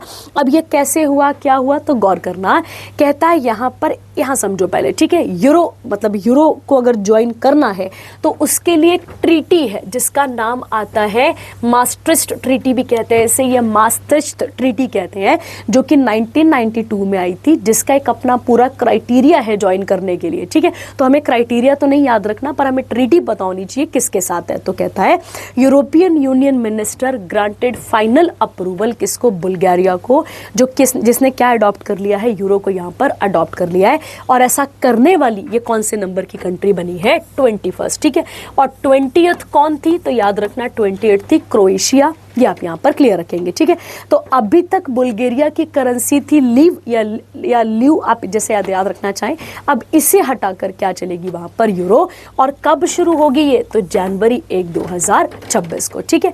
कहता है क्रोएशिया तो 2023 में चला गया, तो कोई भारी बात नहीं है। कहता है अब ये जो यूरो है is the official currency of Austria, Belgium, Croatia, Cyprus, या पढ़ लेंगे इसके साथ की कौन कौन सी कंट्रीज आती हैं, ठीक है। चलिए अब आगे आता है, कहता है low inflation, sustainable public finance, stable exchange rate और स्टेबल इंटरेस्ट रेट, ये इसके साथ यहाँ पर आता है। अब ये इसी ट्रीटी के बारे में है पॉइंट। कहता है the inflation rate must not be more than 1.5 points, ठीक है। तो मतलब एक इस तरीके का यूरो जोन बनाया हुआ है जिसकी एक अपनी ट्रीटी और अपना क्या है, इसके पैरामीटर्स हैं, उनको फुलफिल करते हुए अगर लगता है किसी कंट्री को कि ठीक है हम इसको फुलफिल कर सकते हैं, तो फिर वो यूरो जोन को ज्वाइन कर सकती है, ठीक है। और बुल्गारिया की कैपिटल क्या आती है हमारे पास, सोफिया, ये आप यहाँ पर क्लियर रखेंगे, ठीक है। और बुल्गारिया आती कहाँ पर है, तो गौर करना ये कहाँ पर आती है, साउथ ईस्ट यूरोपियन कंट्री हमें देखने को ये मिलती है, ठीक है। इसके आसपास एक पूरा का पूरा पेनिनसुला है जिसका नाम है बाल्कन पेनिनसुला। क्या नाम आता है, बाल्कन पेनिनसुला। ये किसकी मेंबर है, तो आप याद रखेंगे नाटो की मेंबर है। किसकी मेंबर है, नॉर्थ अटलांटिक ट्रीटी ऑर्गेनाइजेशन की मेंबर है। और साथ साथ किसकी आ गई आपके पास, ईयू की तो मेंबर आई गई ना, यूरोपियन यूनियन की भी ये मेंबर है, ठीक है। चलिए आगे बढ़ते हैं इसके साथ का अगला आपने सुना होगा कि यूनेस्को जो है वो क्या देता है यहाँ पे, वो यूनेस्को है वो क्या करता है, समय समय पर कुछ कुछ जगहों को क्या करता रहता है, ऐड करता है, ठीक है। अब ऐड करने के साथ साथ ये टाइटल भी देता है कि भैया आपकी जगह खराब है, इसे ठीक कर लीजिए, नहीं तो हम क्या करेंगे, नहीं तो हम इसे निकाल देंगे, फलाना करेंगे, ढमकाना करेंगे। तो अब ऐसा ही कुछ हुआ है, ठीक है, गौर करना। कहता है जो वर्ल्ड हेरिटेज कमेटी है उसने 3 अफ्रीकन हेरिटेज साइट्स को क्या कर दिया है, निकाल दिया है। किससे निकाल दिया है, वर्ल्ड हेरिटेज इन डेंजर से क्या कर दिया, उनको निकाल दिया है। वो कौन कौन सी जगहें हैं, तो एक मेडागास्कर है, फिर इजिप्ट आ गया और उसके बाद लीबिया आ गया। ये डिसीजन कहाँ लिया गया, जब 47th मीटिंग चल रही थी वर्ल्ड हेरिटेज साइट की यूनेस्को की, कहाँ पर, पेरिस फ्रांस में, तो वहां पर ये डिसाइड किया गया। कहता है removal from the list of world heritage in danger means the threat, मतलब डेंजर से निकालने का मतलब हो गया कि अब उसके ऊपर किसी भी प्रकार का कोई थ्रेट नहीं है, और अब वो साइट सुधर चुकी है, और अब उसको क्या किया जा सकता है, फिर से वो टैग और उसको जो भी एलिजिबल चीज़ें प्रोवाइड करनी है, जैसे फंड प्रोवाइड करता है यूनेस्को, ये सब वहाँ पर किया जा सकता है, ठीक है। आगे बात समझ में। अब अगला क्या कहता है, कौन कौन सी साइट रिमूव हुई है, तो पहले का नाम क्या आता है, रेन फॉरेस्ट ऑफ अतिसीनाना अत्सी नाना, अत्सी नाना नाना, ठीक है, नाना ना, ये कहाँ पर आता है आपके पास, मेडागास्कर में, ठीक है। क्या प्रॉब्लम थी बेटा यहाँ पर, तो आपको याद रखना है एक्चुअली में यहाँ पर क्या था, यहाँ पर ट्रैफिकिंग मतलब इलीगल ट्रैफिकिंग शुरू हो चुकी थी, डिफॉरेस्टेशन स्टार्ट हो चुका था, और यहाँ पर जो स्मगलिंग आप कह सकते हैं वुड्स की, वो यहाँ पर स्टार्ट हो चुकी थी, जो कि अब यहाँ पर रुक गई होगी, तभी इसको यहाँ से डेंजर की लिस्ट से निकाल दिया गया है। सेकेंड कौन सा आता है बच्चे आपके पास यहाँ पे, अबू मेना। अबू मेना के आसपास क्या हुआ कि लोगों ने इरिगेशन बहुत ज़्यादा स्टार्ट कर दी, और इरिगेशन मतलब सिंचाई के लिए खेती वगैरह शुरू करी होगी, तो उससे क्या हुआ कि वाटर लेवल बढ़ गया, और इसको यहाँ पर ये बिल्डिंग टूटने लग गई थी, अब इसको भी बचा लिया गया है। और उसके बाद अगली कौन सी आती है, ओल्ड टाउन। ये जो ओल्ड टाउन है बेटा, यहाँ पर जंगलों में आग लग गई थी, फ्लड आ चुका था, 2016 में बड़े ज़्यादा कॉन्फ्लिक्ट हुए थे, इसीलिए इनको इन तीनों लिस्टों से बाहर, डेंजर की लिस्ट से बाहर निकाल दिया गया है, ठीक है। चलिए आगे बढ़ते हैं।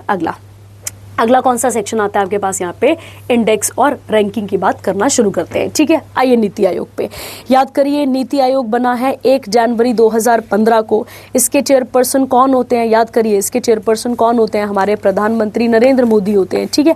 ये सब मैं आपको करा चुकी हूँ। अब जो डेटा हम पढ़ने जा रहे हैं वो एक अलग से डेटा हम पढ़ने जा रहे हैं। कहता है जो नीति आयोग है उसने अपनी दूसरी एडिशन लॉन्च करी है। दूसरा मतलब पहला भी कभी ना कभी आया होगा, तो जो पहला आया था, जो फर्स्ट एडिशन था, वो आया था बेटा 2021 में, और अब वाला कौन सा आया है, सेकंड एडिशन आया है।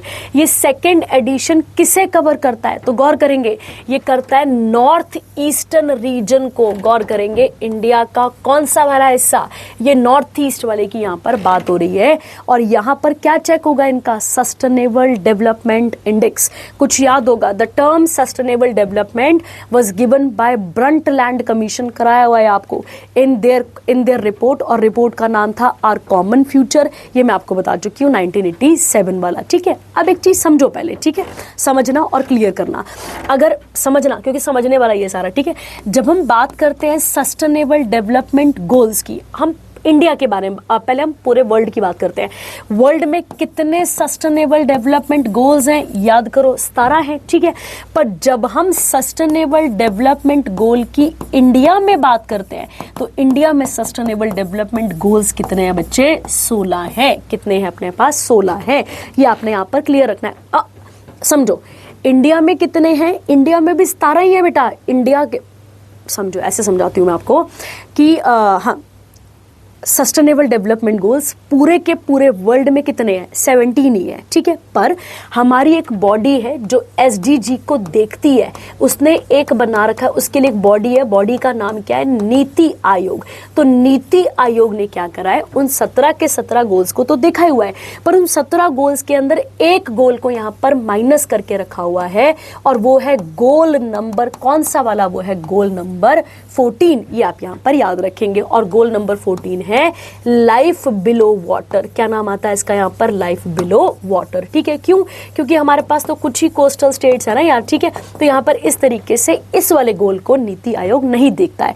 तो मतलब जब जब सस्टेनेबल डेवलपमेंट गोल को नीति आयोग देखता है या नीति आयोग रिपोर्ट पेश करता है, तो वो कितने पैरामीटर के बेसिस पे करता है, केवल और केवल 16 पैरामीटर के बेसिस पे करता है, ठीक है। अब पढ़ते हैं। कहता है यहाँ पर आपके पास हनथियाल डिस्ट्रिक्ट इन मिजोरम जो है वो टॉप परफॉर्मिंग डिस्ट्रिक्ट निकला है, जिसका स्कोर 81.43 हमें देखने को मिलता है। मतलब ये वो सारे डिस्ट्रिक्ट्स होंगे बेटा जिन्होंने सस्टेनेबल डेवलपमेंट गोल्स को अचीव करने का काम करा होगा। ये आप यहाँ पर क्लियर रखेंगे, ठीक है। क्या किया होगा, इन सस्टेनेबल डेवलपमेंट गोल्स को पूरा करने का काम किया होगा, ठीक है। ये क्लियर हो गया। अब अगला कहता है इसके बाद का आपके पास यहाँ पे कहता है चंपाई डिस्ट्रिक्ट इन मिजोरम और गोमती डिस्ट्रिक्ट इन त्रिपुरा। ये कहाँ पे आते हैं आपके पास, टॉप परफॉर्मिंग देखने को आपको मिलते हैं, ठीक है। इस रिपोर्ट को पेश किसने करा है, सुमन बेरी ने, जो कि वाइस चेयरमैन है किसके, नीति आयोग के। BVR सुब्रमण्यम जो कि CEO है नीति आयोग के। और इस इंडेक्स को तैयार करने वाला कौन है, तो मिनिस्ट्री ऑफ, आप याद रखेंगे यहाँ पर उनका नाम क्या आता है, मिनिस्ट्री ऑफ, जो डिपार्टमेंट है अपने पास कौन सा वाला, जो ministry of development of north eastern region है उसके साथ, और उसके साथ साथ साथ यूएनडीपी, याद करो, यूनाइटेड नेशन डेवलपमेंट प्रोग्राम, इनके साथ इन सबको चीज़ों को लॉन्च किया गया है। ठीक है, अगला कहता है ये जो latest edition of the index है कितने एरियाज को कवर करता है? 121 out of 131 district north east area के अंदर। ठीक है, कहता है इस इंडेक्स के अंदर 4 कैटेगरी थी, अचीवर, फ्रंट रनर, उसके बाद परफॉर्मर और एस्पिरेंट। तो अचीवर की कैटेगरी में ये आते होंगे। ठीक है, अगला कहता है out of 121 district covered in the index 103 किसके अंदर आते हैं? फ्रंट रनर के अंदर आते हैं। उसके अलावा 18 जो है वो परफॉर्मर में आते हैं, ये आप यहाँ पर क्लियर रखेंगे। और सबसे कम स्कोर किसका आता है? अरुणाचल प्रदेश का, और उसमें एक डिस्ट्रिक्ट है जिसका नाम है लोंगडिंग। स्कोर 58 पॉइंट कितना आया? 71, जो कि यहाँ पर हमें सबसे कम देखने को मिलता है। ठीक है, चलिए, तो ये था आपके पास एक इंडेक्स। अगला आता है, वर्ल्ड बैंक ने एक रिपोर्ट को रिलीज करा है जिसका नाम है गिनी इंडेक्स। क्या नाम है इसका? Gini index. ठीक है, अब पहले समझते हैं कि क्या चीज़ है ये गिनी इंडेक्स। ठीक है, ध्यान से समझना। गिनी इंडेक्स को ही ध्यान देंगे यहाँ पे। गिनी इंडेक्स, जिन्होंने वो पढ़ी होगी ना इकोनॉमिक्स, उनको क्लियर होगा। गिनी इंडेक्स को ही गिनी कॉफिशिएंट भी कहा जाता है। क्या कहते हैं इसको हम यहाँ पर? गिनी कॉफिशिएंट भी कहते हैं। तो पहला आपको ये क्लियर रखना है। गिनी इंडेक्स का एक और नाम क्या आता है? गिनी कॉफिशिएंट भी आता है, ये आप यहाँ पर क्लियर रखेंगे। ठीक है, अगर हम बात करें, इसे इंट्रोड्यूस किया गया था 1912 में, या 1912 में लाया गया था। एक इटालियन स्टैटिस्टिशियन थे जिनका नाम आता है बच्चे कोराडो गिनी। क्या नाम आता है? कोराडो गिनी। ठीक है, तो इनके नाम पर एक इंडेक्स है जिसका नाम क्या आता है आपके पास? गिनी इंडेक्स और गिनी कॉफिशिएंट, ये आप यहाँ पर क्लियर रखेंगे। ठीक है, अब बात करते हैं ये क्या किसके बारे में बात करता है? तो ये एक्चुअली में जनता में, किसी भी जनता में जो इनकम इनइक्वालिटी है उसको क्या करता है बच्चे? ये चेक करता है। ठीक है, तो किसको चेक करता है?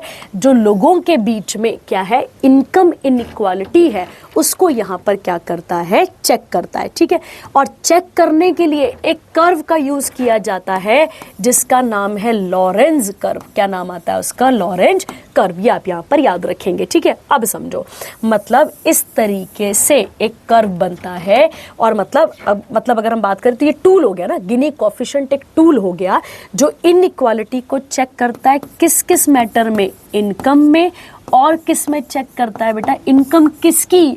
इंसानों की इनकम या फिर जनसंख्या की इनकम को यहाँ पर क्या करता है? चेक करता है। ठीक है, वैसे तो अगर हम देखें तो ये कर्व, मतलब कर्व की बात नहीं कर रहे हैं हम यहाँ पर, किसकी बात कर रहे हैं? अगर ये स्ट्रेट लाइन जाती है बेटा, गौर करना, अगर ये स्ट्रेट लाइन जाती है इस कर्व से, ठीक है, कर्व की बात नहीं करो, समझो कि अगर गिनी कॉफिशिएंट की बात करें, अगर ये लाइन बिल्कुल स्ट्रेट चली गई तो इसका मतलब है इक्वालिटी बिल्कुल ही क्या है बेटा? यहाँ पर बराबर है, मतलब हर देश की जो इक्वालिटी है वो एब्सोल्यूट है। अब इसको कैसे चेक किया जाता है? इस कर्व के माध्यम से। तो कर्व जितना झोल खाएगा, जितना कर्व मुड़ता जाएगा, जितना इस तरीके से, तो ये शो होएगा इक्वालिटी। ठीक है, ये शो होगा आपके पास इनइक्वालिटी। मतलब आप यहाँ पर लिख दो, जैसे मान लो एक एवरेज लेके चलते हैं 10,000 इनकम, फिर आप 20,000 लिख दो, 30, 40, 50, जितनी आप लिखते जाओगे, तो यहाँ पे जनसंख्या 1 लाख, 2 लाख, 3 लाख आपने लिख दी, तो फिर आप इस तरीके से इसको यहाँ पर मेजर किया जाता है। अब यहाँ समझो, अगर जितना ज्यादा आपको यहाँ पर गैप दिखेगा, कितना दिख रहा है आपको?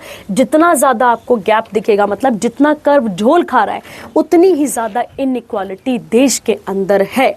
आई बात समझ में आता? ठीक है, थोड़ी बहुत ही आएगी बेटा, क्योंकि जिसने इकोनॉमिक्स पढ़ी होगी उसको बहुत क्लियर रहेगा ये। ठीक है, तो मैंने आपको बोला जो गिनी कॉफिशिएंट है वो एक्चुअली में किसके बारे में बात करता है? जो इनकम इनइक्वालिटी होती है उसके बारे में बात करता है। और उसको यूज करने के लिए क्या किया जाता है? Lawrence curve. और वो कितने डिग्री पे होता है? 45 डिग्री, क्योंकि ये 90 डिग्री एंगल हो गया तो ये 45 हो गया ना यार। तो 45 से ये कर्व कितना झोल खाएगा? तो जितनी जनसंख्या के पास क्या होती जाएगी? इनकम की कमी होगी, या जो उनमें प्रॉब्लम होगी, तो ये किसको बताता है? अगर लाइन सीधी जा रही है, सब कुछ ठीक है, तो फिर तो इक्वालिटी है, पर इक्वालिटी हो ही नहीं सकती ना, क्योंकि हम सब इक्वल थोड़ी हैं। तो यहाँ पर आपको याद रखना है, इस तरीके से इसको मेजर किया जाता है। अब आओ न्यूज में, और न्यूज क्या कहती है समझो। कहता है वर्ल्ड बैंक ने अपना डेटा रिलीज करा, और टाइटल का नाम था spring 2025 poverty and equity brief. इसके अकॉर्डिंग इंडिया का क्या रैंक आया यहाँ पे, 4th मोस्ट इक्वल कंट्री बन चुकी है। किस इंडेक्स के अकॉर्डिंग, गिनी इंडेक्स के अकॉर्डिंग। और गिनी इंडेक्स किस पे काम करता है, लॉरेंस कर्व पे। और लॉरेंस कर्व कितने डिग्री पे रहता है, 45 डिग्री पे। और ये जो बेटा झोल है, जितना झोल आएगा और जितना आपको गैप दिखेगा उस लाइन के बीच में और उस कर्व के बीच में, उसे आप क्या कहते हैं, इनइक्वालिटी कहते हैं। तो कहता है इंडिया का जो रैंक है just behind Slovak Republic, Slovenia. चलो ये तो डेटा आप इसके साथ पढ़ ही लेंगे। तो इंडिया एक अच्छा परफॉर्म कर रहा है किसको लेकर, यहाँ पर इस पर्टिकुलर इंडेक्स को लेकर। आप यहाँ पे याद रखेंगे, ठीक है। मतलब हम धीरे धीरे करके इंडिया इक्वालिटी की तरफ बढ़ रहा है। मतलब जितने लोग हैं उनके पास एक अच्छी इनकम में इक्वालिटी देखने को मिल रही है, ठीक है। कहता है India performed well compare to advance economies जैसे चाइना, यूएसए। यहाँ तो चलो है भी ना इक्वालिटी। उसके बाद कुछ ग्रुप ऑफ 7 कंट्रीज याद होगा, जूस विथ जीएफ एक नमोनिक कराया था आपको। और गुरुजी सीता अभी एसएससी एफसीआई में सिलेक्ट हो गई है, ये भी करवाया हुआ है, तो आप इसके साथ जोड़ लेंगे। उसके बाद है एज पर the World Bank report which has covered the data 167 countries, only 30 countries including India, जो कि यहां पर क्या आई है, किस कैटेगरी में आई है, मॉडरेटली लो इनइक्वालिटी के अंदर कैटेगरी में देखी जाती है, ठीक है। तो बस आपने इतना सा याद रखना है कि इंडिया का रैंक कितना है। और ये रिपोर्ट कितने भारत की जनसंख्या की बात कर रही है, 171 मिलियन इंडियन। इनको क्या कर दिया गया, इनको एक्सट्रीम पॉवर्टी से, बेटा ये फेंका हुआ डेटा है, ठीक है, आप ऐसा कह सकते हैं, ठीक है। क्यों, क्योंकि इतनी जल्दी इनइक्वालिटी दूर नहीं हो सकती, अभी तो बहुत टाइम लगेगा इसके लिए, ठीक है। अगला आता है आपके पास फोर्ब्स की अमेरिका के रिचेस्ट इमिग्रेंट्स की बात हो रही है। गौर करना, जो अमेरिका में जाकर क्या करे हैं, जो इमिग्रेंट्स हैं, जो वहां पर क्या हुए हैं, अमीर हुए हैं। तो बात करते हैं, पहला आता है आपके पास फोर्ब्स, आप सबको पता है मैगजीन है, अमेरिकाज रिचेस्ट इमिग्रेंट 2025 की जो लिस्ट है वो रिवील करती है कि India is the top country of origin with 12 Indian born billionaires, the highest number of immigrant billionaires in USA, ठीक है। तो भारतीयों का कंसंट्रेशन वहां पर ज्यादा है। कहता है जैसे कि जय चौधरी, जिनका रैंक क्या आता है आपके पास यहाँ पे 8th, आप यहाँ पर याद रखेंगे। मतलब टॉप 10 रिचेस्ट इमिग्रेंट बिलियनियर्स में ये काउंट होते हैं। उसके बाद the 125 foreign born USA billionaires from 43 countries hold about $1 1.3 trillion. और कितना अप्रॉक्सीमेट, आप इसके साथ डेटा पढ़ लेंगे, ठीक है। अब अगला क्या आता है इसके बाद का, अगला आता है साउथ अफ्रीका में जन्म हुआ था किसका, एलन मस्क का। वो यहाँ पर क्या कर रहे हैं, टॉप कर रहे हैं। तो ये डेटा आपने इसके साथ पढ़ लेना है। कहता है इंडिया आने वाले टाइम पर ओवरटेक करेगा किसको, इजराइल और ताइवान को। किस चीज के लिए, number 1 source of immigrant billionaires in USA, ठीक है।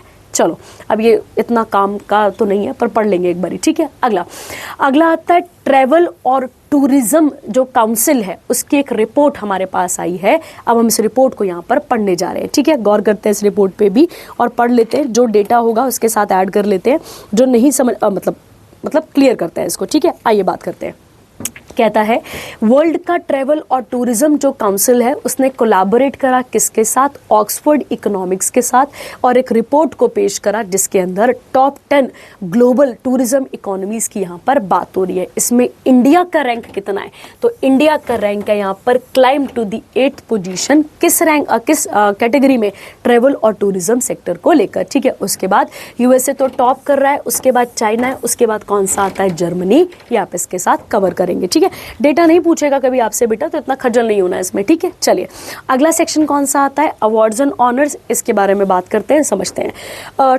टाइम मैगजीन जो है उसके 100 क्रिएटर लिस्ट की यहाँ पर रिपोर्ट आई है, जिसमें अगर हम बात करें यहाँ पे मतलब most influential digital voices globally, जिसमें प्रजक्ता कोली जो है आपने देखी होंगी, वेब सीरीज मूवीज में भी आई हुई है। उसके बाद है काई सेनेट यूएसए, फिर जिमी डोनाल्डसन, फिर उसके बाद है खाबेन लामे। ये इस लिस्ट के अंदर आपके पास आते हैं, ठीक है। इनके कितने फॉलोअर्स हैं ये आप कवर कर लेंगे।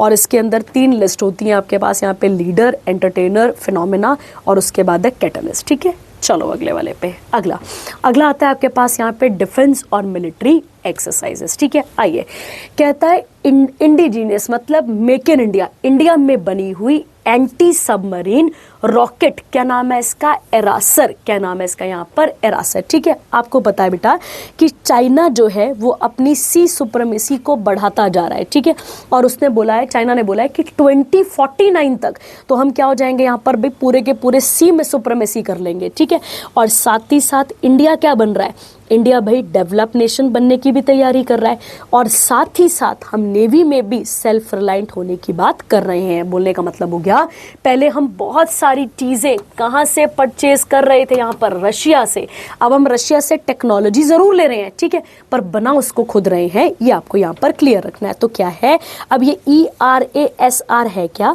तो आप ध्यान देंगे, ये एक ऐसी रॉकेट है, मतलब आप ऐसे कह सकते हैं ये एक ऐसा रॉकेट है जिसकी रेंज इतनी ज्यादा है कि हम किसी भी सबमरीन को, पानी के अंदर छुपी हुई सबमरीन को क्या कर सकते हैं, डिस्ट्रॉय कर सकते हैं। और ये कंप्लीटली मेड इन इंडिया है।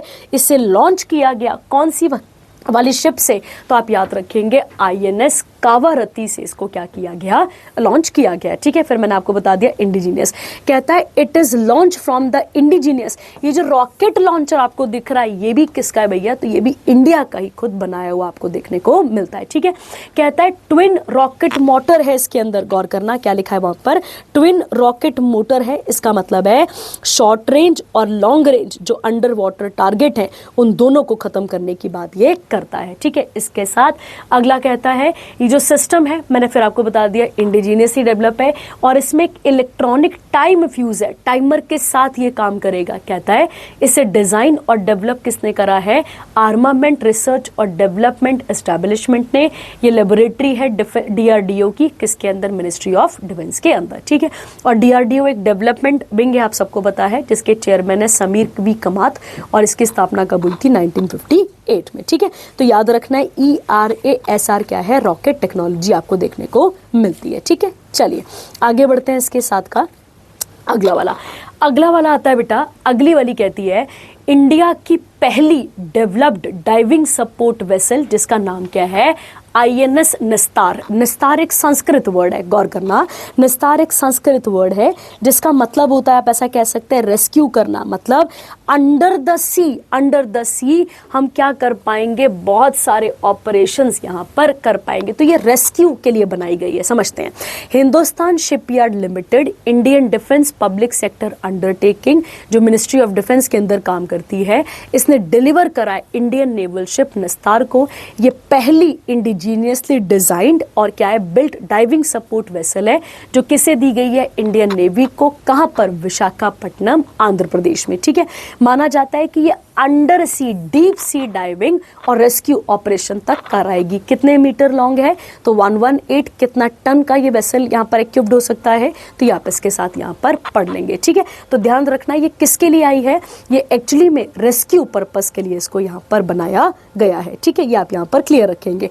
अगला कहता है it will also serve as the mothership. अब मदरशिप का काम करेगी किसके लिए, डीप सबमर्जेंस रेस्क्यू वेसल के लिए, और इवैक्यूएशन वगैरह के लिए मदद करेगी। ठीक है, तो आप यहाँ पर याद रखेंगे। और माना जाता है कि जो टेक्नोलॉजीज होती है, मतलब जो रेडियो टेक्नोलॉजीज है, उन्हें भी देख पाएगी। इतना अच्छा पोजिशनिंग सिस्टम होगा, रेस्क्यू कैपेबिलिटी ज़्यादा है, मेडिकल इंफ्रास्ट्रक्चर है, और इसके ऊपर हेलीकॉप्टर लैंडिंग फैसिलिटी भी है, ताकि अगर कोई फंस जाता है, कोई कुछ हो जाता है, तो हम उनको वहां से निकाल कर वापस लेकर आ सके। ये आप यहाँ पर याद रखेंगे। ठीक है, और याद रखना बेटा, ये जो मैंने आपको पहले ही बोला ना कि नेवी का जो ज़्यादा से ज़्यादा सामान है वो कहाँ से था, वो रशिया से हमारा बहुत मदद रही है इसमें। ठीक है, चलिए अगला बढ़ते हैं। अगला कौन सा सेक्शन आता है, स्पोर्ट्स की बात करते हैं। ठीक है, F1 ब्रिटिश ग्रैंड प्रिक्स, ये आप खुद पढ़ लेंगे। ठीक है, ये आप इसके साथ बिल्कुल फैक्चुअल है। अगला आता है सुपर यूनाइटेड। मैंने आपको बोला भी था, रैपिड और बिल्ड्स किसके साथ एसोसिएटेड होता है, चेस के साथ,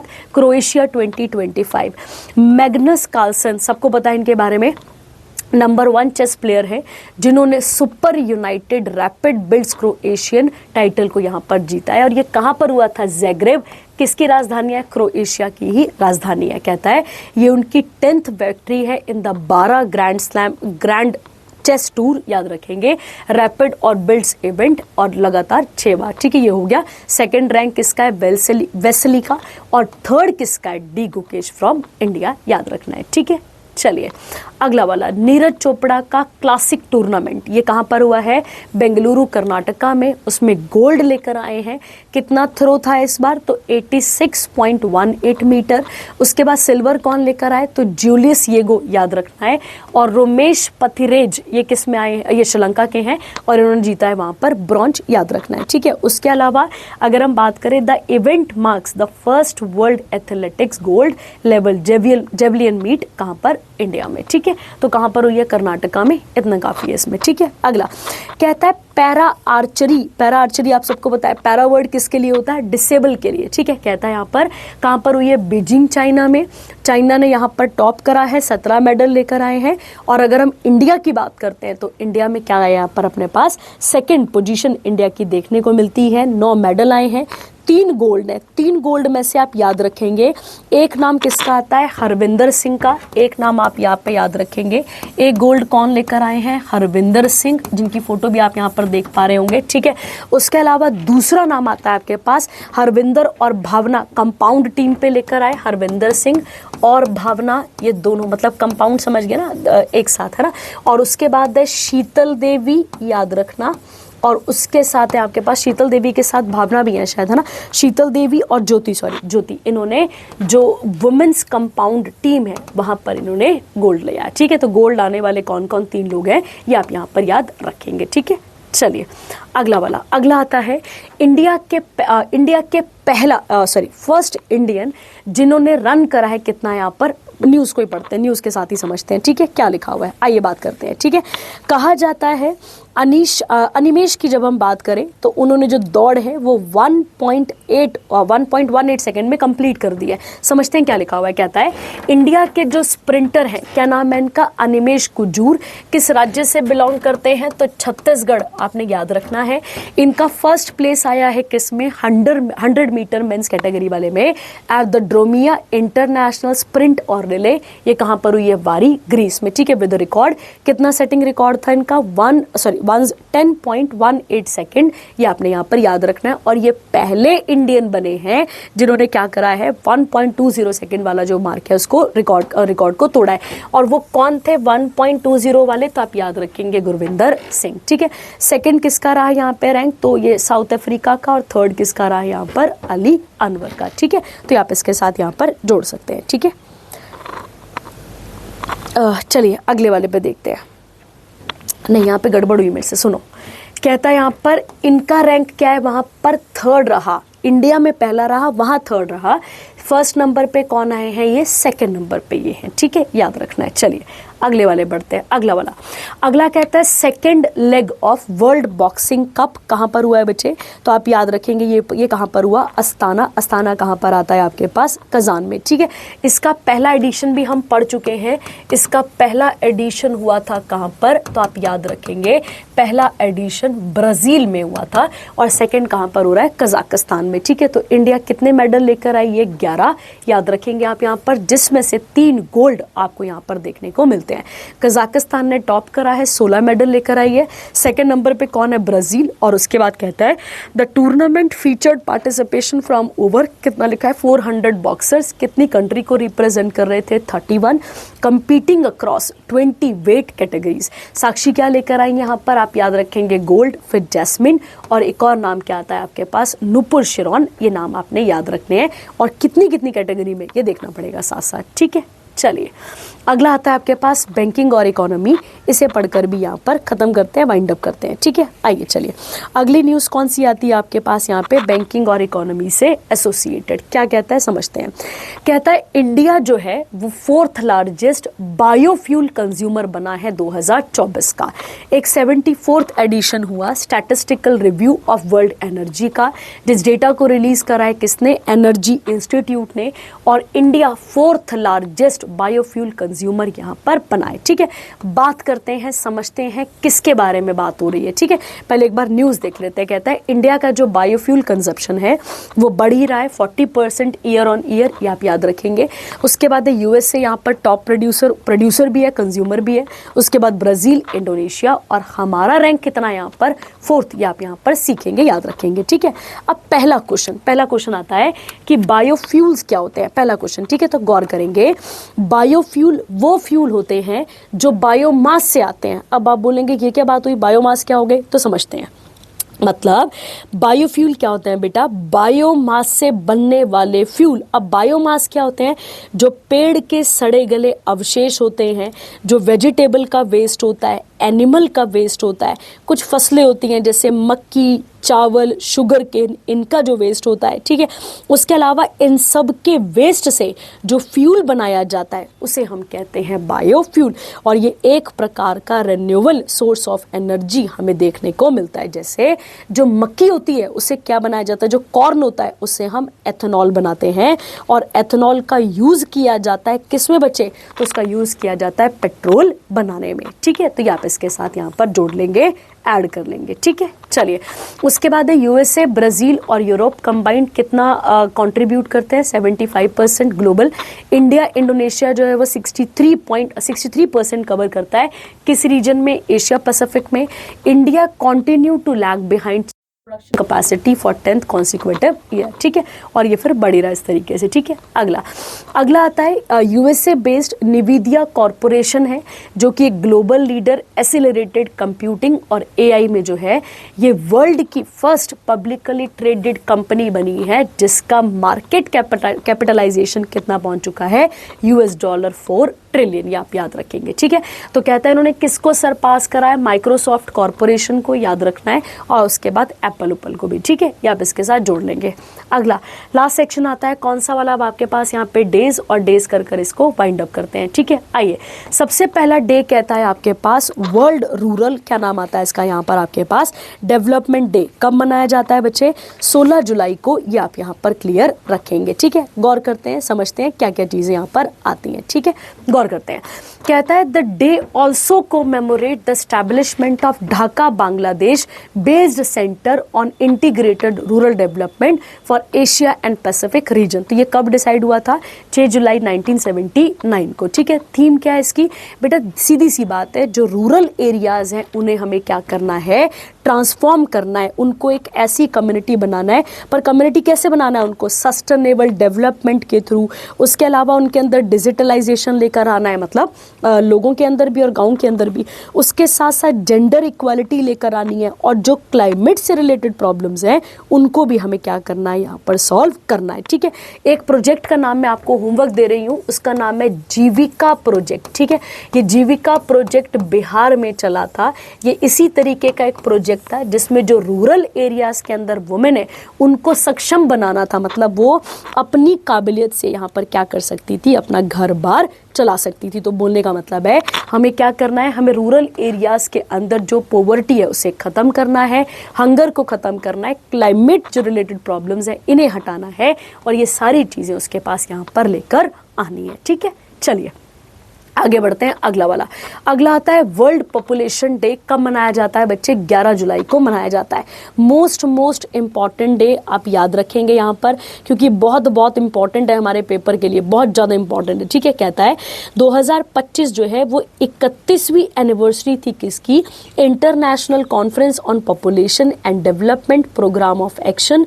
थीम थी कि हमें किसे एम्पावर करना है, यूथ लोगों को क्या करना है, एम्पावर करना है, to create the families they want in a fair and hopeful world, यहाँ पर लेकर आना है। ठीक है, इसका आइडिया, इस डे का आइडिया किसने दिया था, तो आप याद रखेंगे केसी ज़ाचरयार ने, इन्होंने दिया था जब एक्चुअली में पॉपुलेशन कितनी पहुंच चुकी थी, 11 जुलाई 1987 को 5 बिलियन हो चुकी थी। तो इसे कहते हैं 5 बिलियन डे, तब से इसे यहाँ पर सेलिब्रेट किया जा रहा है। ठीक है, ये आप यहाँ पर क्लियर रखेंगे। ठीक है, और अगर हम इंडिया की बात करते हैं तो इंडिया में अभी 2025 के अकॉर्डिंग 371 मिलियन जो लोग हैं वो यूथ है, ये आप यहाँ पर क्लियर रखेंगे, जिनकी उम्र 15 से 29 के अंदर काउंट की जाती है। ठीक है, तो ये आप इसके साथ यहाँ पर जोड़ लेंगे। ठीक है, चलिए, तो ये थे आपके पास कुछ important current affair. I hope आपको चीज़ें समझ में आई होंगी।